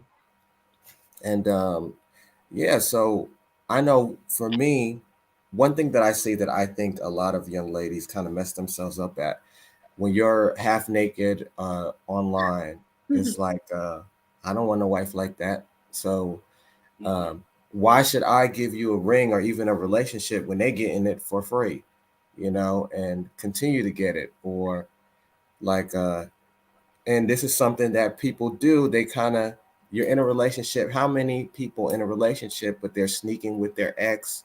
The ex comes back in the picture. It's very hard when you have children with somebody, and there's because I have to ask, where is he? Can he come back?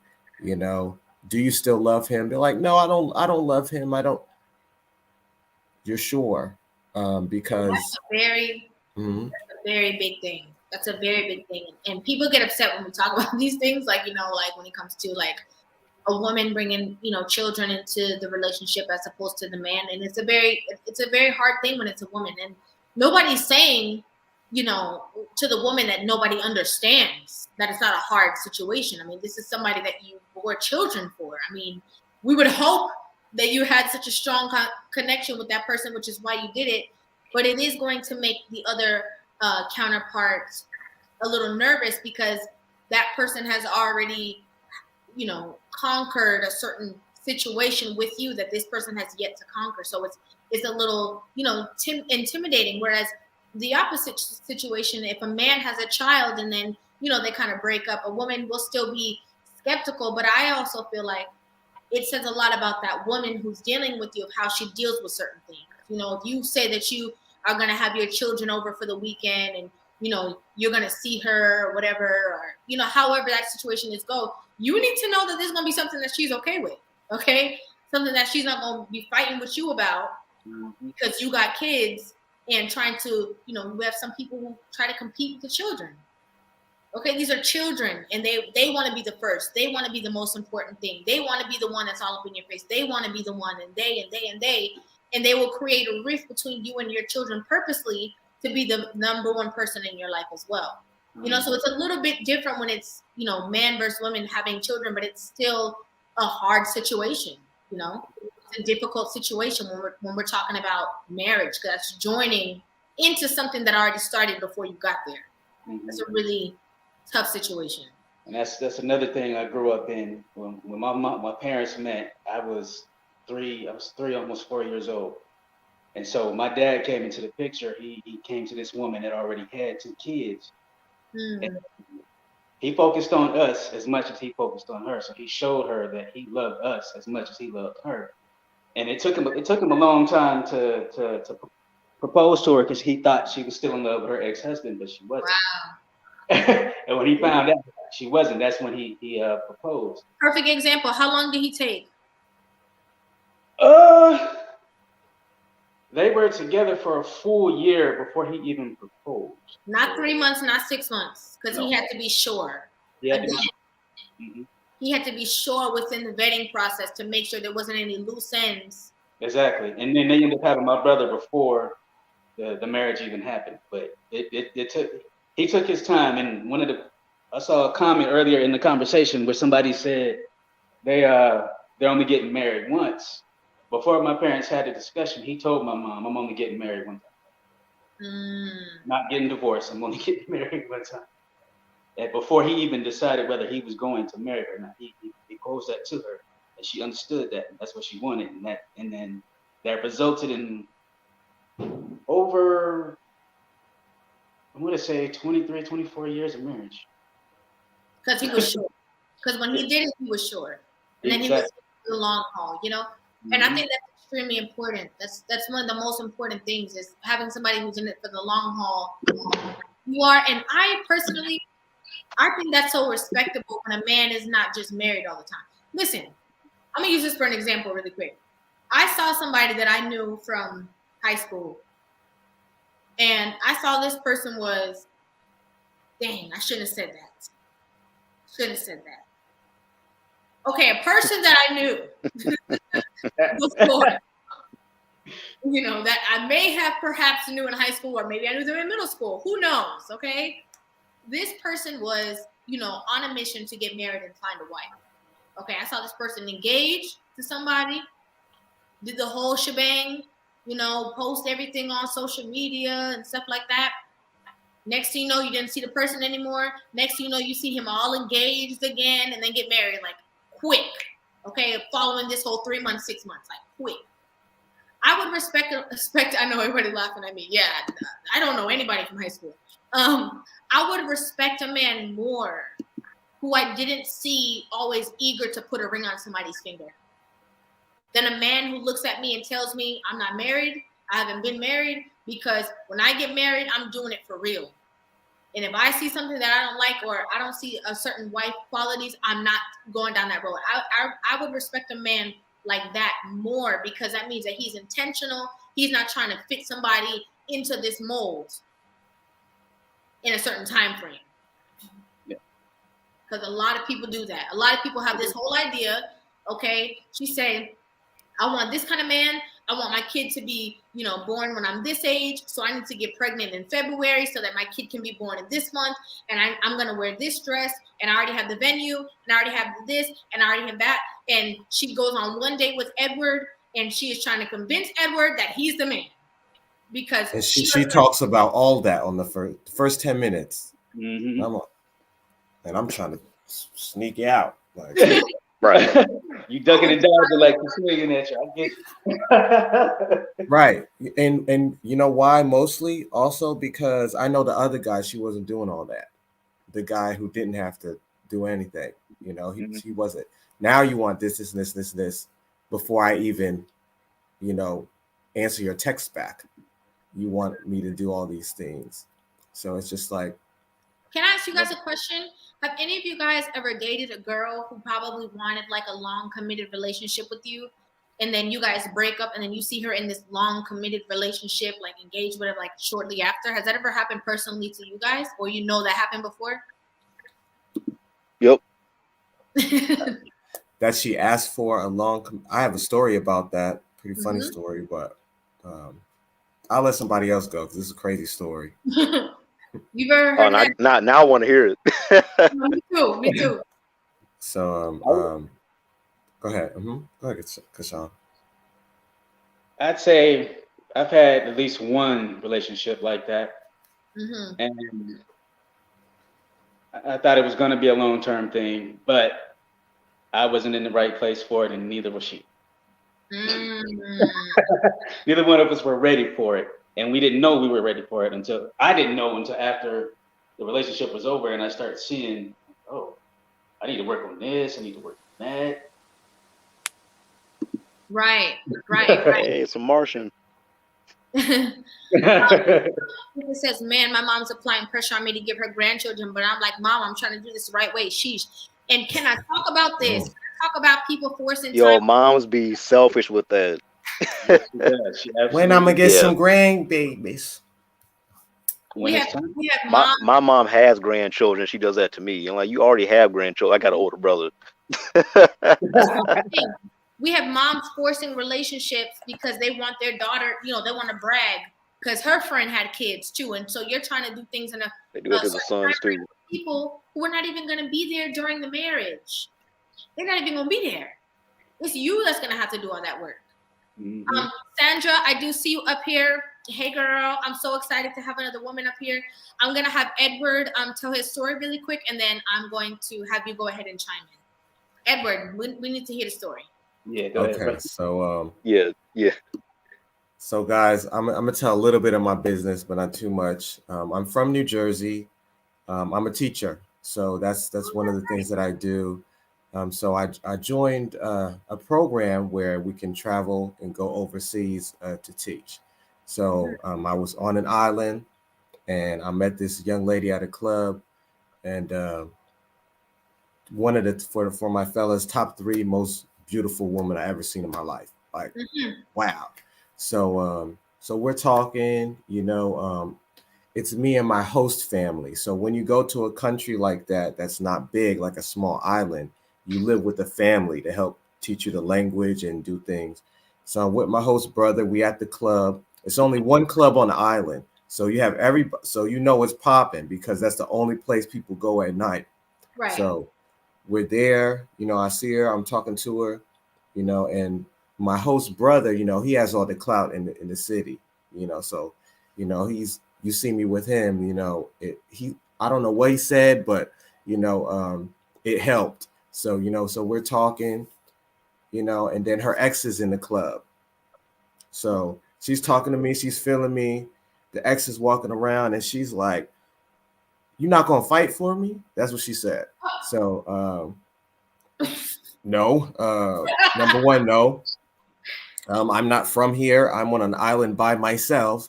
I can't hide nowhere. I can't climb up a tree. So we're talking. So here in this country, how can we say, sex is like taboo, like to have premarital, to hook up with people, hook up culture. So, but when you do hook up, you go to the beach. So we all are in the car going to the beach, So we're in the car. So for some reason, the car was packed, but everybody worked their way out. So it was just us in the car, and we got to know each other, and we did the thing.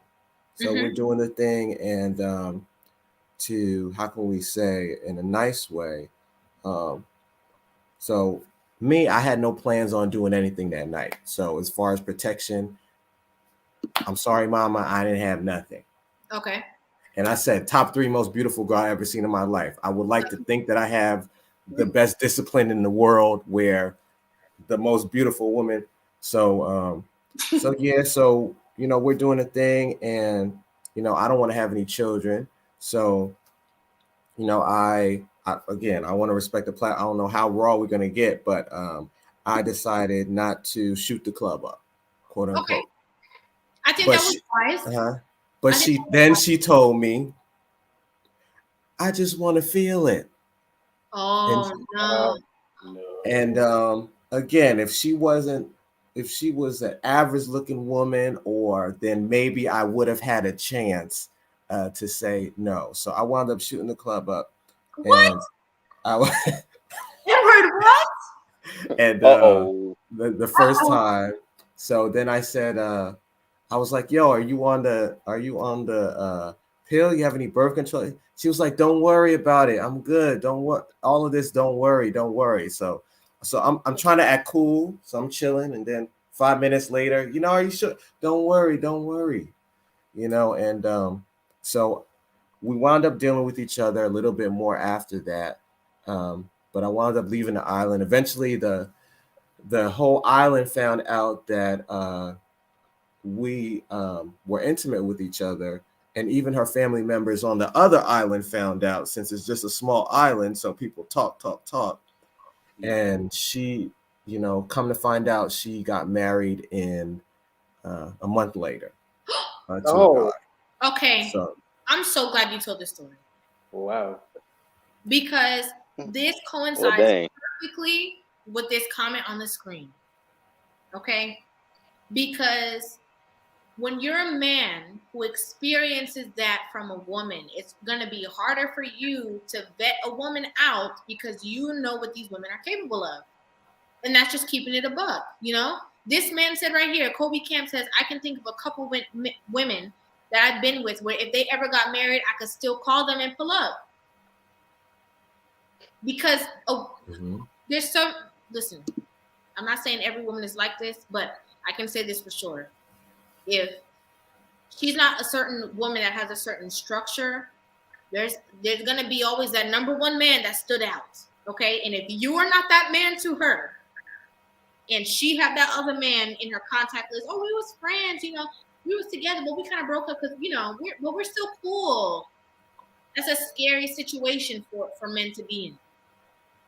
when you experience being the other man in certain situations, that's scary. And you didn't even know that she was gonna get married. No, That's no. crazy. What I think what happened is she was just same as a dude. She trying to get it out of her system, so she just she knows she about to get married, so she's just doing what it do. So that man that she's married to is gonna have some problems. He probably have a lot of problems. They're probably not married anymore. Probably not. I'm just And if they man. are, she's taking her own trip somewhere and doing the same thing with somebody else. Yeah, because God. that's another thing. I guess ego. Like she know. Yo, I'm keeping it a buck. It would be a 100. I'm keeping it a buck. It was an interesting, time, but it didn't scar me. It didn't have me think that all women are like this or like that will happen. But it would lead me to take time and just because I'm sure she's not telling people that story when they're vetting her or but it's true. Like I saw him on Facebook or whatever, and they have a beautiful daughter together. I don't look like it's not my child. I was about to ask. I actually think she might have been pregnant already. She just wasn't.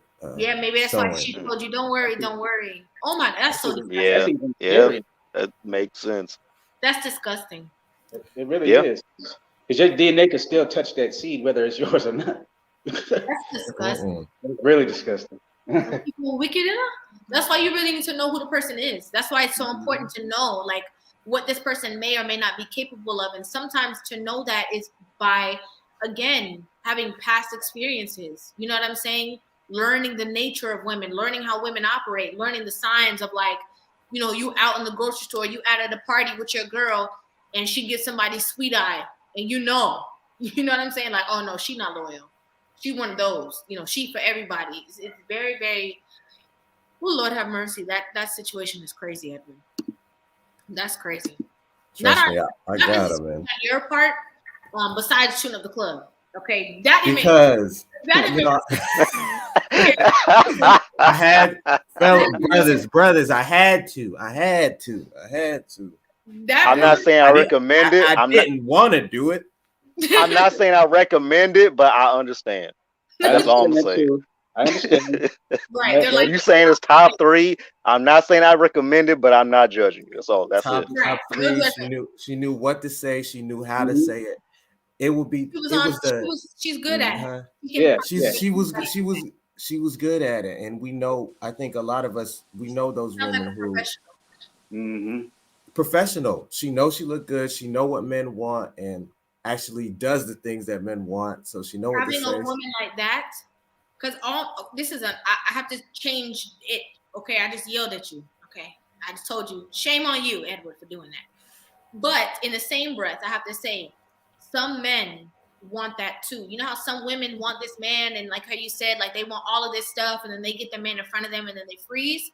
Right. With men, it's the same thing though. Some men want that woman who, she walked past me and I can't help myself. It's like she has some kind of power over me. I can't control it. But having that woman, that's a big requirement for that man. Because if you are not fulfilling her in a certain way, she's going to go out there and go look for it. Oh, absolutely. It's going to make you feel like a psychopath.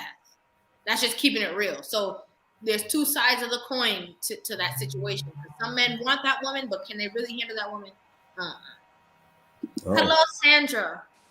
Hello. Hey. Excuse me. Hey. Yes, Mars. I'm excited. I know you were saying have some more women calling, so I thought I would call in really quick and kind of spit my little isms on the topic. Yes. As far as like getting a woman that is right for marriage, I think what you really have to look at is the level of discipline that they have inside their life. And you can look at that in different areas of, how they carry themselves, their level of discipline, their views on sex, because like you said, if you're dealing with a woman, they put a lot of value on sex, can you really trust that woman when they're out and about? If that's what they're seeking, if that's something that is, something that is important to them is, the sexual adventures and things like that, is that really wife material? And the last point I want to kind of bring up is this woman able to delay gratification? Because when you have a marriage, not everything is going to be exciting every single moment. You're not going to always be able to get what you want right when you want it.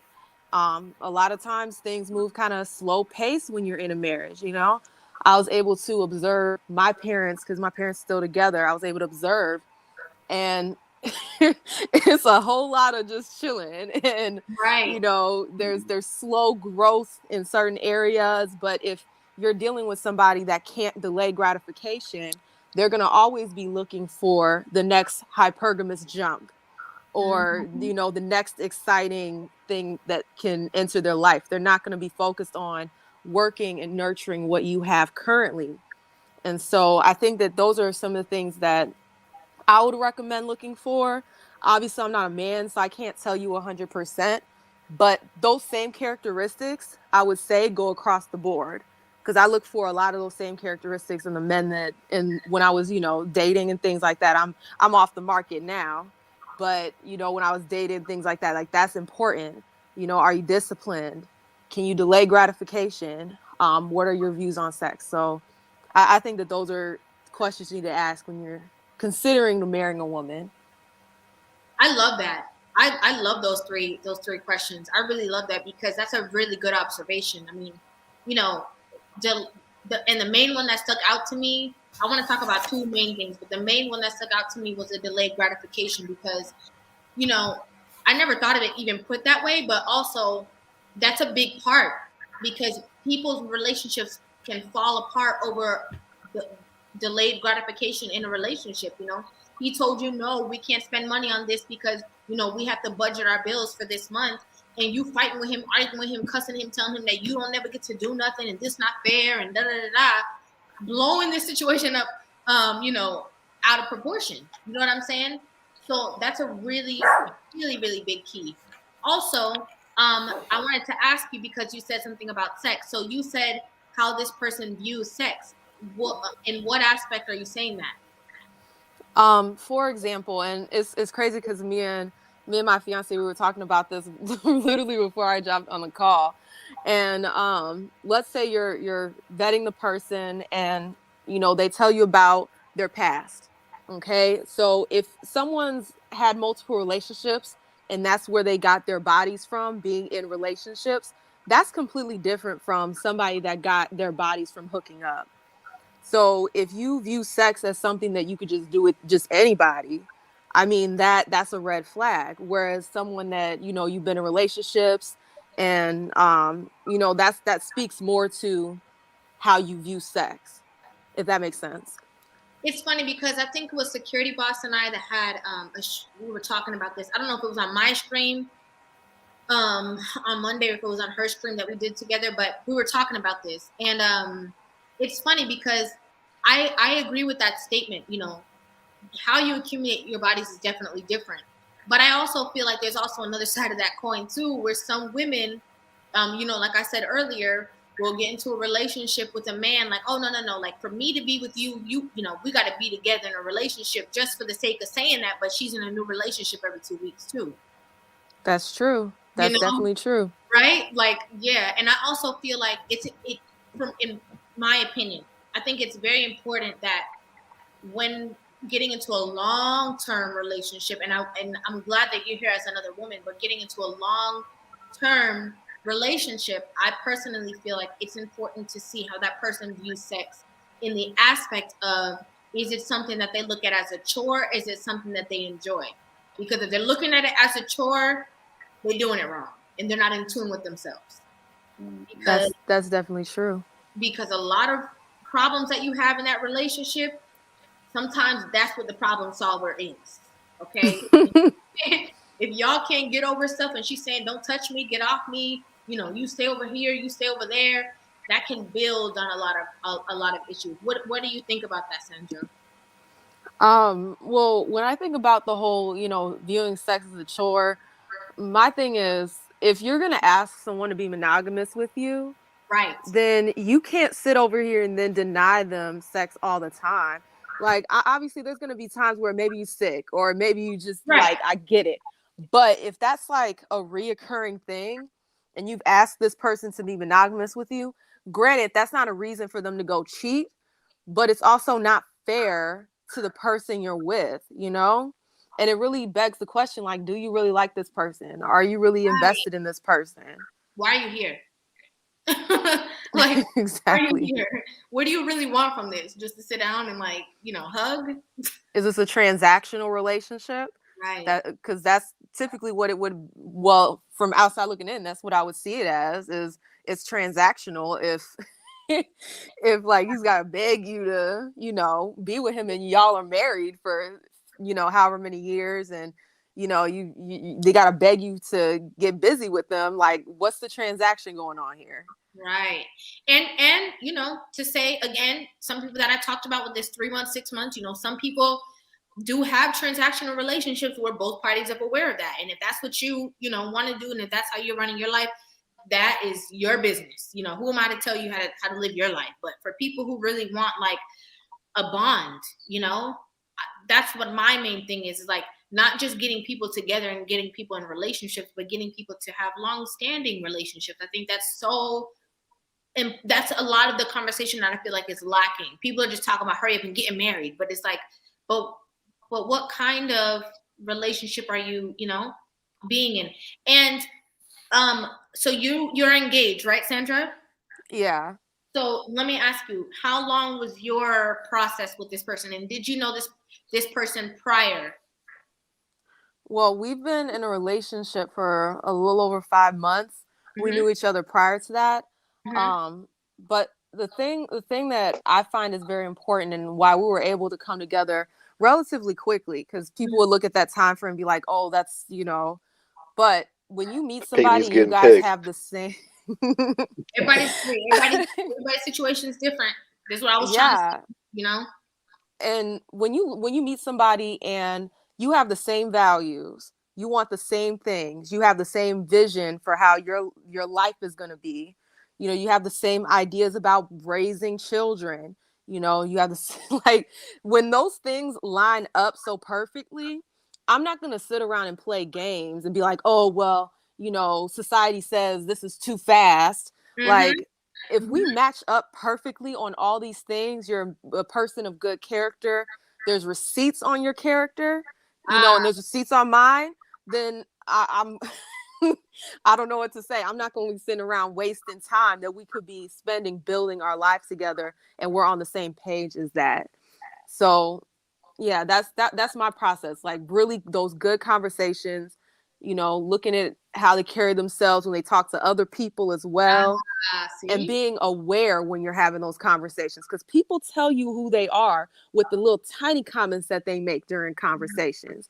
And if you pick up on those things, you're aware, you really see what that person values, what they care about, and if it aligns with what you care about. Because like you said earlier, some people do have those transactional relationships, but both people are comfortable with it. They both know what it is. They're on the same page. Right. I agree with you. And I love the fact that you came up here with this dynamic, being the other woman that's on this call, because you are, just based off of our conversation, right? I'm really good at reading people, but just based off of the conversation we're having right now, like, you seem like that type of person that's like, again, having these conversations, what are we waiting for? You know what I'm saying? I want this. What do you want? You want that? Okay, well, you also said you want that. I want that too. You want this? Oh, you want this? Okay, that's a situation that I completely said in the beginning too. That makes sense, because you are both on the goal. You're both having the conversations. You know what I'm saying? We have people who, the conversations that you and your fiance had in 5 months, some people will be together for a year and have none of that conversation. And then she looking around like, how come we not getting married? You don't know him. Exactly. You don't know him. You don't even know what is his middle name? You don't even know. You know what I'm saying? Where his mom from? You don't know. Like, you don't know these things, but when you have two people who are on it, on the same frequency, that's great. I think in that situation, if I was your friend, you know what I'm saying, and you were talking to this guy and you guys were having such serious conversations, I'll be looking at you sideways if there was no progression. I'd be like, okay, well, y'all seem like y'all know what you want. So what are we doing? What's the holdup? What are you waiting for? Right. You're ready for, you're coming as a whole person ready for marriage. He's coming as a whole person ready for marriage. So you're making that work, That's what I think. That's one of the things that I said in the beginning, again, that is so vital, is the conversations necessary, seeing how your values line up, seeing what that person's family is like, okay? Seeing what their background is, seeing, again, like I said, you go to the grocery store, you see how that person treats a person in the grocery store. Why are you always rude to somebody who's serving you? Because eventually, after this, all the butterflies fade, this is how you're going to treat me. Mm-hmm. Why are you so quick to talk about somebody on TV and be rude? And why are you always talking about somebody? Because when I make you mad and I'm on your bad side, I can imagine how you're going to talk about me, So I really like the fact that not only that you said all these things, but also that you're sure. You know what I mean? Yeah, I've already made my decision, and I'm 10 toes down on it, and he's made his decision. He's 10 toes down. The most important thing is being on the same page and being honest with each other. Mm-hmm. And that's a beautiful thing. And I'm not going to mess up a situation, thinking about, oh, well, society says that I need to do. No, the conversations that we've had, the moments that we've had, all the things that we've shared, I'm looking at that from my life. I can't look at it from how other people see. Let other people tell me what it is and what it isn't. Because it's like you can't 100% tell people about a situation looking outside in. You got to be in the house. Sandra, I love you, Sandra. Sandra, I love you.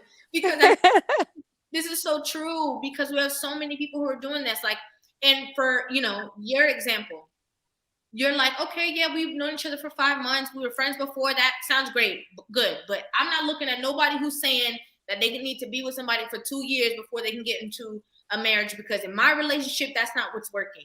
He's working with me. I'm working with him. We're going to come to the same page and we're going to get married.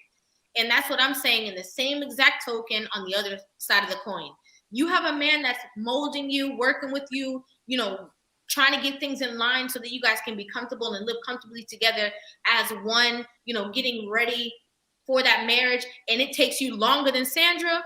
Don't look at Sandra. Look at your life. Because like you said, you don't know the issues until you in the house. You got to be in the house working. Don't worry. Because you'll have some people that will be like, oh, well, Sandra got married in 5 months. So Edward, you need to hurry up and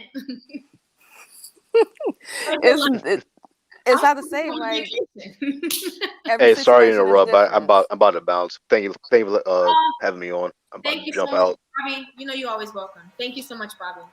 Thanks, Bobby. Right. Yep. Peace, y'all. Bye. Bye. I'm sorry, you were saying something, Sandra. Oh, I was just saying bye to Bobby. Oh. Yeah, but it's so true. People be looking at Sandra like, oh, well, Sandra said that she got married in this amount of time, so I'm ready too. I'm a wife too. Girl, no.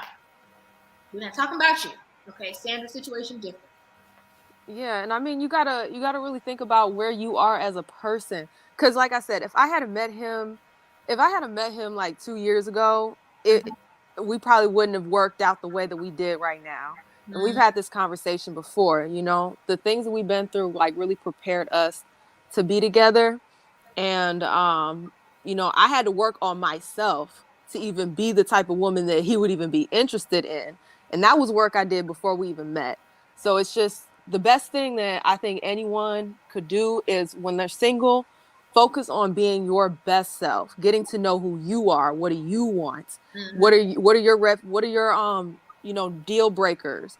What do you see your life as? If you don't know and you're trying to bring a confused person to someone else and then try to build off of confusion and uncertainty and indecision, it's just not going to work, because you might get into that relationship and then realize who you are, and that person that you are doesn't fit that relationship.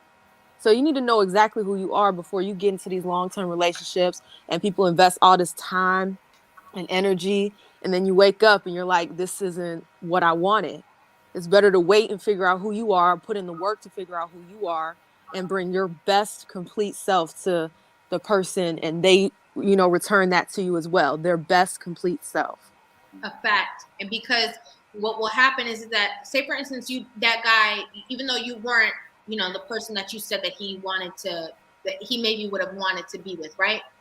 Say for instance that you did, you know, start that journey with him 2 years ago. It doesn't mean that you guys would not still be on the road to marriage, but you guys would have had to date for these 2 years and 5 months for you to, you know, because no matter what, if you have to grow and be a certain person, you're going to grow and be that certain person. You know what I'm saying? So it would have taken you 2 years and 5 months while you're with this person, learning and growing. It would have caused, sometimes people do this and it causes conflict within the relationship, which prolongs you focusing on the stuff you're supposed to be focused on, but he's trying to get you together, okay? He's trying to figure out why you got this issue. You trying to figure out why he got this issue. You don't even know how to talk to people. He's trying to figure out, okay, well, I got to teach you how to talk to me. You can't even focus on the conversations that you guys are having now. You know what I'm saying? Yeah, that's complete facts. That is complete facts. So, you know, it's just, people need to make sure that they're ready for that kind of relationship before they get into it, you know, because you could really hurt somebody. You could really hurt somebody in those situations. And the heart, the time, so we don't get that time back. Heart and time is not something you really want to play with when it comes to people. But that's all I really had to add on to. I don't want to take up too much time. I gotta get back on the call with my man. So. Okay, girl, I hear that. Okay, she said I gotta go talk to my man, honey. But thanks for having me on, sis. Sandra, love you again. What's your Instagram? My Instagram is Sandra Faye _on YT. Sandra Faye _on YT. That's what you said, right? Yeah. Okay, good. Okay, good. I dropped it in the chat so you guys can go check out her Instagram. Girl, we're gonna talk, girl, because I really like all the things that you had to say. And yeah, we're gonna have to work something out. Thank you so much for coming on. I really appreciate it. Thank you so much. Thank you for having me on. This is a great conversation. Always welcome. Thank you so much. All right, bye, y'all. Bye. Good night. Bye. She said she had to go talk to her man. Okay. Okay, because she can't be up here talking about relationships and she's not on the phone with her man. Okay, that's priorities. Exactly. That's priorities. Exactly. Yeah, everybody's saying shout out. I really like her conversation. I like a woman that's sure of who she is. You know, I think that's so vital. You know, a lot of, I know some, I'm sorry guys, because I know some of you guys are like, dang it, we got a girl on here, she's talking sense and she's taking man, you know, but just shows that they're out there, you know, and not only, look, five months ago, she was off the market. I mean, she was on the market. So that says a lot. You know, there's women who are out there. There's women who are marriage minded, you know, it's just aligning yourself in spaces where these women are. Hopefully a whole bunch of them gonna come on the channel so we can just start, you know, being like, where you at, New Jersey? He's in New Jersey, you know, and getting these people in some connections. But it just shows that there's women out there who are willing and able. You know, as much as we see on social media, as much as we see here and there, I know that they're out there because I see them in my comment sections all the time. So I know that they exist. Hello, Mel from the Bronx. Salute, Mel. What's up, bro? What's happening, Mel? What's up? Can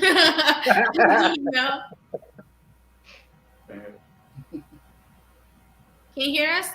Yeah. What's up, Mel? What's up? What do you have to say? Yeah, thanks. I'm listening to Edward's story and stuff like that. You know what started to remind me of? What? The movie Best Man. Okay. Yep. Hey. Yeah, Man. when you know you got Morris Chestnut's character, who's this womanizer, but he's still naive to women's sexual behavior and stuff like that. I'm a player. I'm doing what I do, and pray the forgiveness away, but not expect that she could do the same thing he could. It'd be even worse. Mm-hmm. The situation like that, yeah, it's like yeah. You from the Bronx? I know you know. I'm from Jersey. Like, I got stories about. I got stories. If ever you need a story, I got them. You know. Yeah. When you the raw dog in her, it remind me of my situation when I first lost my virginity. She when I was 19. I was like, um, well, I was putting up on her stuff and I was mimicking the movies. I ain't go front, but she that Jimmy York. I was like, nah, I can't. And we don't talk about that. Sometimes it be the ladies that the guys want to do it the right way, but sometimes. Yeah, I think it's mostly that, to be honest. You know what? Here's the funny thing about it though. Many years later and stuff, we reunited and stuff like that, right? And then I found out about why she's such a promiscuous girl the way she was and stuff. I started off with her father sexual abusing her, and then she came at her father sexually.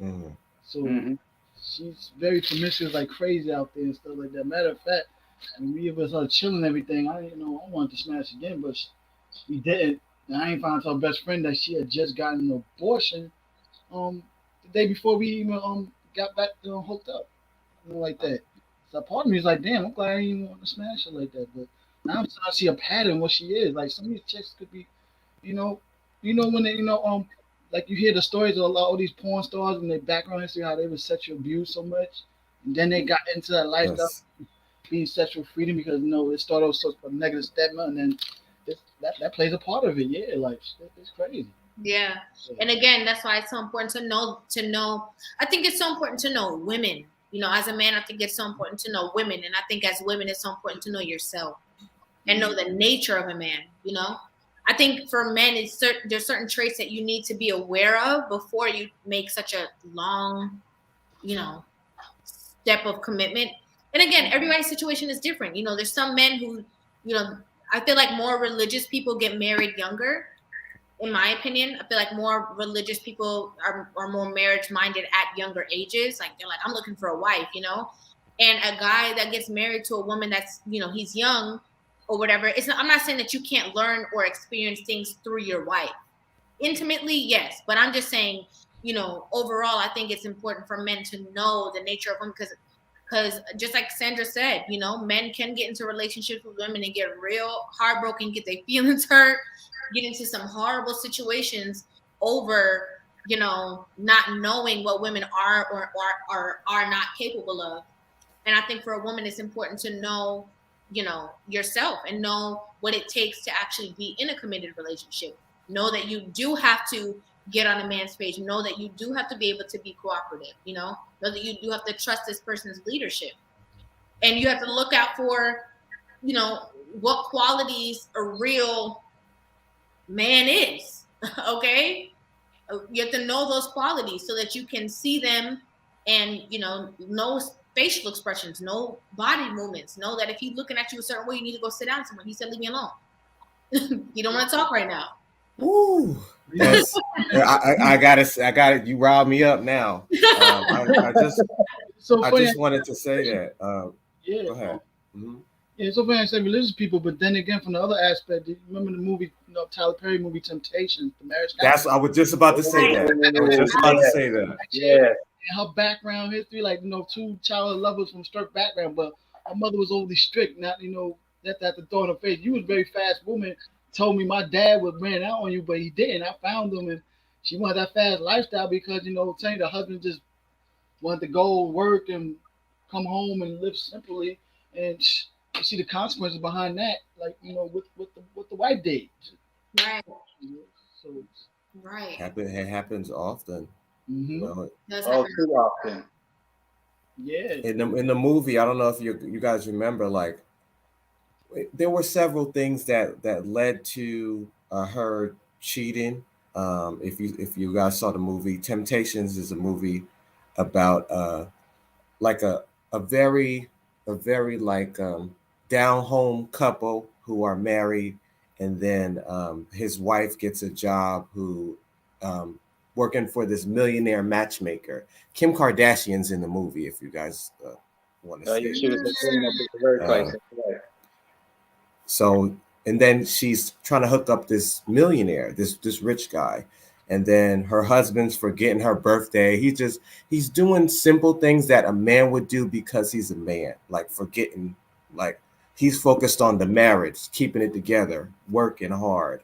Right. And she doesn't understand that, and he doesn't understand what she wants. So they're kind of like not understanding each other. Dude comes in, he got the money, but he doesn't have those qualities of a husband. And unfortunately, she found that out too late. And for all my ladies, I just wanted to say, you going back and forth with a man, and he's going back and forth with you, and he's yelling, and you think it's all good. If you notice he gets stiff, stop. Stop.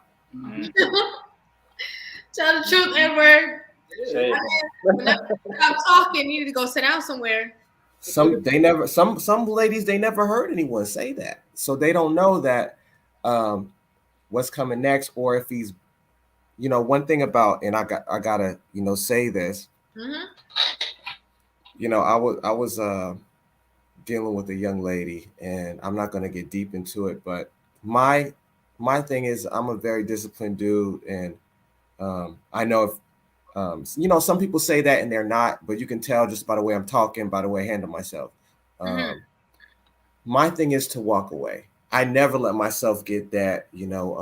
My mother was abused to the fact where she had to learn how to walk again. Wow, So sorry to hear that. Oh man. well, it's okay. And to be honest, she wasn't in my life too much. And Okay. she kept running back to that dude, and left my dad for that dude. So Wow. Wow. That Hey. changed a lot. Right. So what we weave, but I'm sure if you let her tell it, she's gonna tell it a different way. story. But Right. so I wanted to say that. So when I was going back and forth with this young lady, who I didn't vet, but I did. It was in college. I went to Hampton University for one semester, and so I forgot what we were talking about, but I could tell she was just arguing with me. It had nothing to do with me. It was some dudes, and then it goes back to the relationship with her father that she didn't have, and she Right. was taking it out on me, the guy in her life, because You're when there. she sees black men, she sees. So I got to answer for all the black men. So, Right. which again, if we love you, we don't mind doing, but sometimes it can be too much. So I'm leaving. Like I'm not gonna get over that anger level to where I can't control myself. And Right. and because of your history, you're gonna feel like I'm abandoning you, but I'm not, Mm-hmm. because I'm here. If I didn't want to be here, then I wouldn't be here.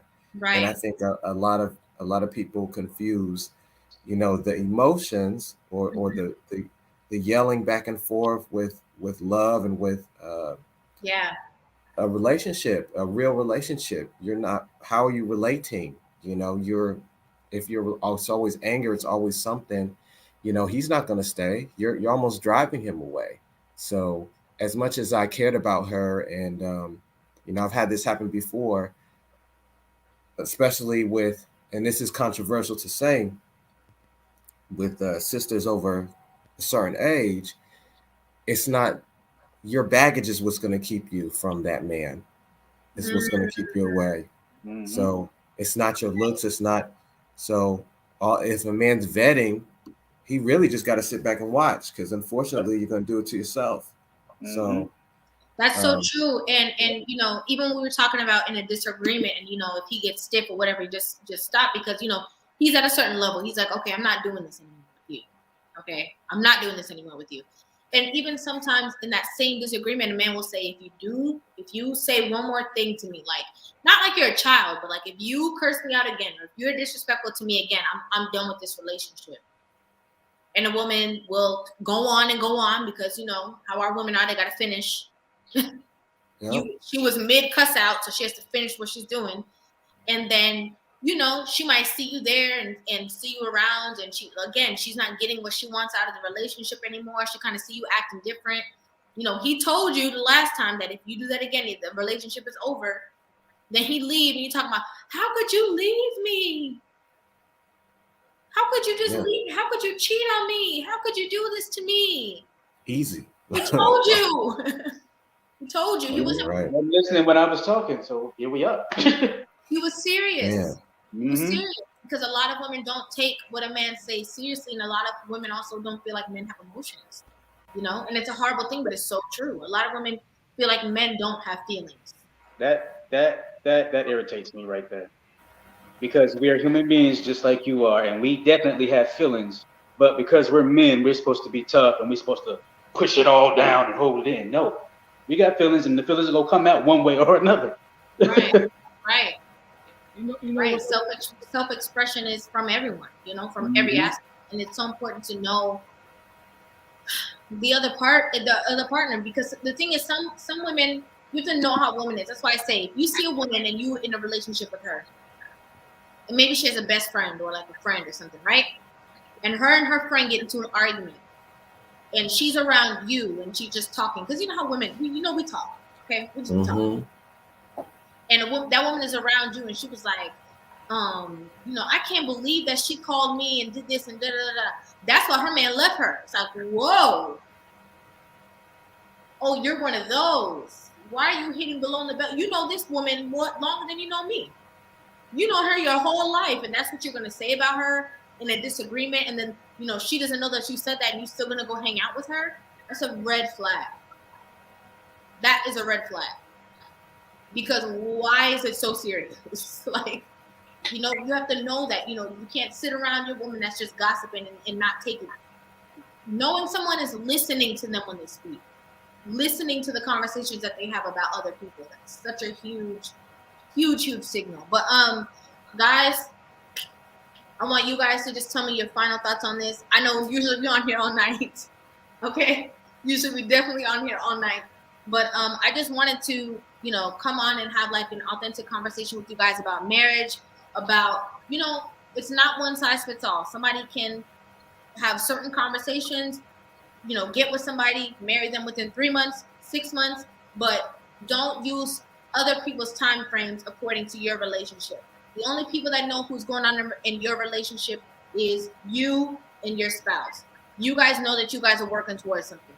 You know that this man said he does not want to get married yet because, he's trying to buy a house first and get certain things lined up. You know that he's in a certain space in his career, and maybe you guys have to move to be with each other.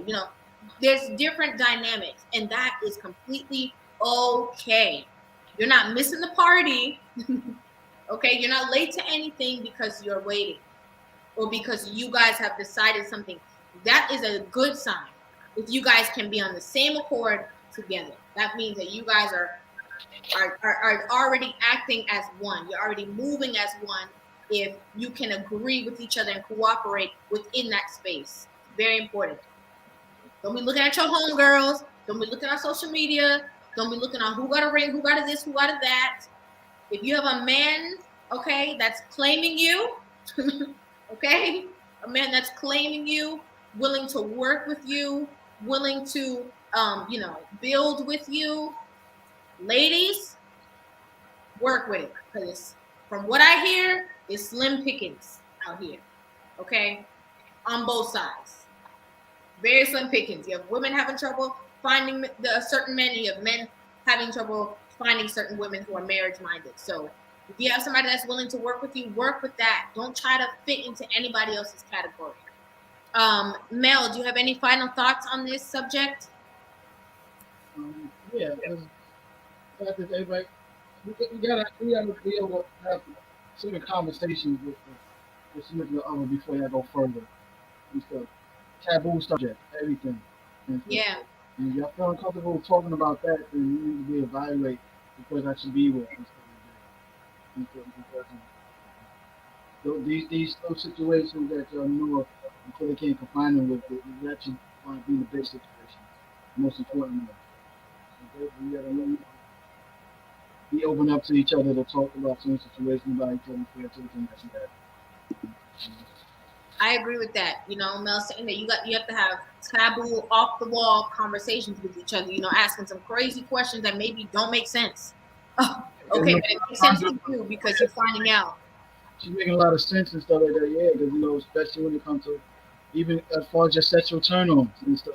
Right. You should be able to talk about that. Your fetishes, your kinks, whatever, all that. Because everything.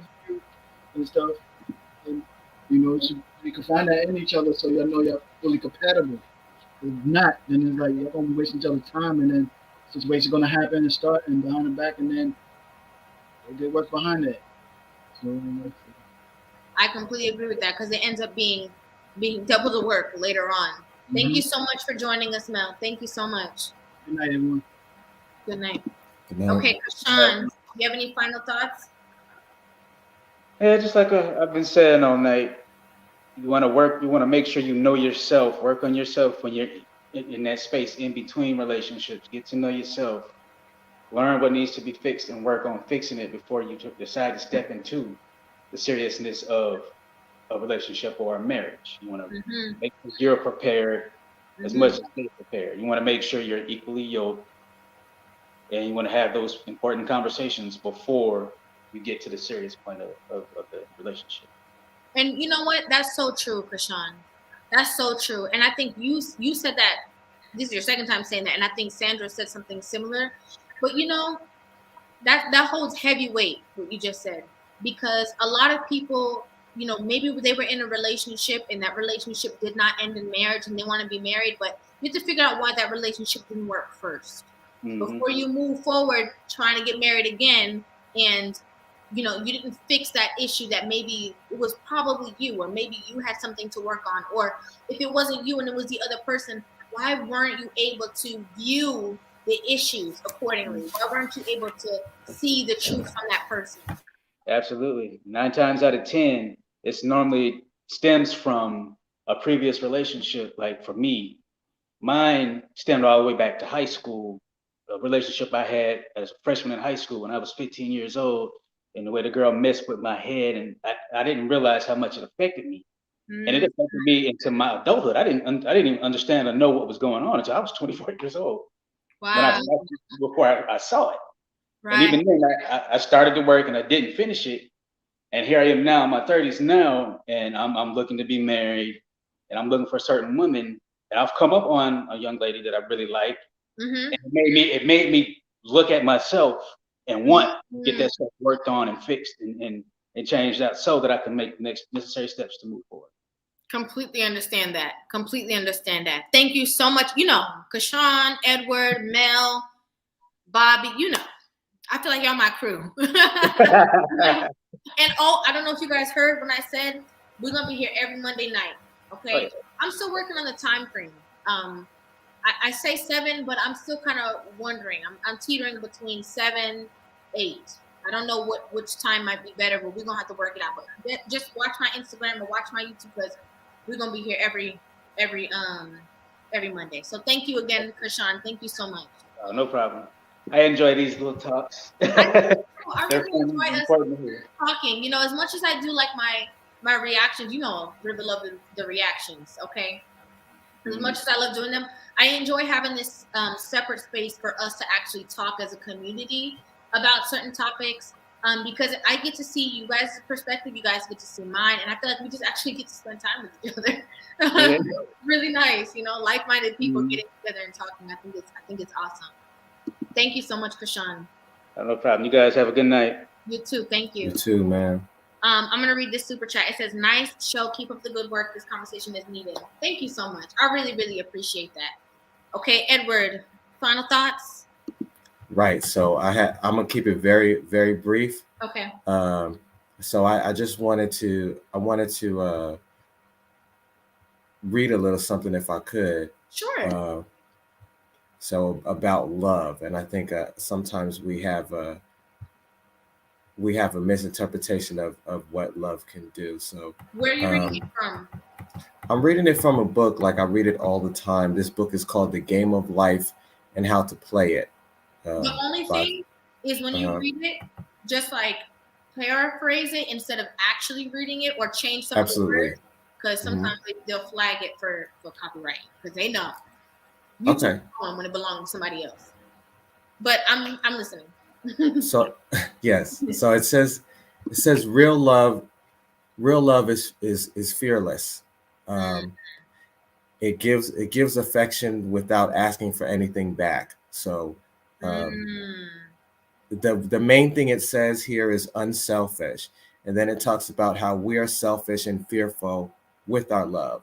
And it says, and I'll leave it at this, it says jealousy is the worst enemy of love. So make sure you don't judge your situation based on others. That's what Rivah has been trying to explain the whole time. Yeah. And know that if you really love the person, then you'll be like the young brother in the beginning who was in his 70s, whose wife said, you know, whether you're with me or not, that's not what it's about. So right. So when you love someone, love them. That's my advice. Mm-hmm. If they're with you or not. I agree. I definitely agree with that. I love that so much. And it's so true. Like, yeah, if you're in something, be in it. Don't be halfway in, halfway out. Don't be playing games. Don't be teeter-tottering, you know, and don't waste somebody's time. You know, if you're not on the same page that they're on, don't play the game. Either get on or get off, so that person can find somebody who's best fitting for their goals, their visions, their plans, and their purpose. So I really appreciate that. Edward, you know, always welcome. Hey, I appreciate you, Rivah. So this much. is needed. Yes, for real. Thank you so much for coming on. I really appreciate it. Thank you. Thank you. Have a good night. You too. Bye-bye. Oh, guys, we had a great time. Okay. We really had a great time. And I think we just had really authentic conversations, you know? And again, he just said my closing argument, but I'll repeat it anyway. You know, marriage is a lifelong commitment, should be a lifelong commitment. A lot of people are treating marriage like it's dating. A lot of people are treating marriage like, oh, you know, you can just get in a marriage, and if it doesn't work, you just break up and get divorced, and you just get into another one. You know, it's not dating. It's very, very different. Very, very different situation, you know. And I think in having these conversations and talking to our women, and, you know, asking women to be a little bit more accountable for their actions, being more accountable of the things and the parts that they have to play in certain aspects of relationships, you know, we ultimately want to see a change. We don't want to see the same cycles repeating themselves. We don't want to see, you know, people getting together and breaking up, married or not, because we know that piece of paper does not signify that you will be married for the rest of your life, okay? It's an agreement that two people can ultimately be able to break. We don't want that. What we want is for our children to be able to grow up in better structure, okay? See things. Maybe if your parents had never been married, your grandparents maybe had a tumultuous relationship, whatever the case is, we want you guys to be able to be the people who change that mark, you know? If you're getting married for your purpose, there's different reasons people get married, you know? You have the same purpose. If you're getting married and you do have a transactional relationship, there's different types of marriage. But what it is getting people to be in relationships committed to one another. You know, as Salam Allah came on earlier, and he said he was married for almost 50 years, and in his wife last, you know, unfortunately her last days, because she was sick in her late 70s, he was the one that took care of her. Okay. And again, you have to be sure when you're getting into these committed relationships that you know and trust the other party that you are marrying, because ultimately, when you do sign that contract, when both people sign that contract, anything happens, if any situation arises, that other person is going to be in charge with you. When you look at that person, you have to see, is this somebody that I can trust with me wholeheartedly? We have to be able to answer these questions. If we can't answer these questions, I don't think we should be making serious decisions on being with somebody for a lifetime. You have to have that trust within that person. I want to thank you guys so very, very much for joining me. If you did not like the live stream, go ahead and hit the like button. I know that, you know, we're done streaming, but I really would appreciate if you guys do give this video a thumbs up. Thank you guys so very much for watching. I absolutely adore talking to you guys. I love talking to you guys. Again, I'm going to be doing my live stream every single Monday. I'm not sure about the time. I'm really not sure about the time, because I don't know what works better. If you guys can, leave a comment. Let me know what time you think. You know, what time did you show up tonight? Just go ahead and put that in the chat so I can see, you know, what time you guys arrived, so I can be, you know, I don't want to start too early. If you guys come a little later, I don't want to start too late. So just let me know in the chat what time you guys think's best suiting for you guys. And of course, you know, Rivah loves you. Okay, from my heart. And I will see you guys tomorrow. We're back again on my channel with the reaction videos, okay? So make sure you guys stay tuned to those. I will see you guys in the next video. I love you so much. Take care.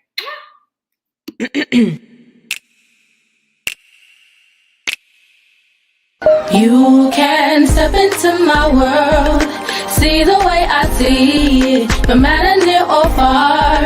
It is a sight worth seeing. Step into my world, see the way